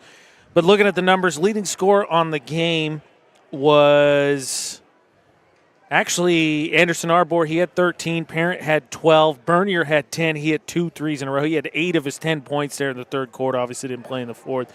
That's all the double-digit scores. On the other side, McGinty led the way for the Riverhawks. He had 10. And then second high score for them was Donahue, who got up to 8. But again, just really struggled in the half court. Free throws, 9 for 16 for Messalonskee, 10 for 20 for the Riverhawks. And then turnovers, 14 for Messalonskee, 8 of them coming in that fourth quarter, 10 for Skowhegan. So clang, clang, clang. A lot of bad shooting here tonight, both from the floor and from the line. If you're Messalonskee, you got to clean that up. Skowhegan 10 of 22 when you're like where you are, 1 win. One of the reasons why is you don't hit free throws. You got to hit free throws. And again, I said turnovers not a problem. Skowhegan on the night, if you look at it through 3 quarters, right, well, the game was sort of a game. They had 5 in the third. There's the game obviously got away and got up to 30, but 8 turnovers still through 3 competitive quarters is not bad. But 10 for 20. They got dominated on the boards. They made up a big chunk of it in the fourth quarter there. But, they just struggle on the half court. And part of it, too, we talk a lot about it, I think, with the girls' game, both young teams. Skowhegan, the same thing. This athletic program's been in a bit of transition, had a really loaded team that year. They won football, basketball team had a solid season that year as well, and have sort of been paying the piper as there's been a lot of needing to develop as they've gotten really young across programs since then. So Anderson Arbor is our flagship Cinema Score player of the game. He gets the CMCC swag bag, which includes a Score t-shirt from Joseph's Sporting Goods, a Score player of the game keychain, and a ticket to go to the movies to see one at Flagship Cinemas. Consistent pricing and a premium cinema experience on Kennedy Memorial Drive in Waterville. So that's going to do it for us here tonight. It is a sweep it is not a sweep. It is a split. I sit here and think to myself, you know what? It was a split tonight, and then I say, well, it was a sweep tonight. It wasn't a sweep tonight. It was a split tonight. The final scores in these games here tonight. On the girls' side in Game 1, Skowhegan wins it. They beat Messalonskee 52-27. And on the boys' side here in the nightcap, the final, Messalonskee 61 and Skowhegan 42. For Ashley Knight, for Chaz Wing, and for AJ Knight, I'm Mike Violet saying so long from Don Finley Gymnasium here at Skowhegan High School. You've been listening to a high school sports presentation on The Score, brought to you by these great local sponsors: Central Maine Community College, Central Maine Motors Auto Group, Hammond Lumber Company, Mid-State Machine, 201 Service Skowhegan, Flagship Cinemas, Whittemore & Sons, Somerset Stone and Stove, 201 Tire Battery and Service in Vassalboro, Assistance Plus, Manchester Motors, Casella Waste, Computer Improvements, Height Chevrolet, Connected Credit Union, KVFCU, Skowhegan Savings Bank, Skowhegan Tire Center, KMD Driving School, Kennebec Eye Care, Danforth's Down Home Supermarket, and by SBS Carbon Copy. Keep posted on what's coming up. Live video and audio of girls and boys high school hockey and basketball. All available at centralmainsports.com, 1160thescore.com, and our YouTube channel at Central Maine Sports. Please go and subscribe. The place for local sports is Sports Radio 1160, The Score.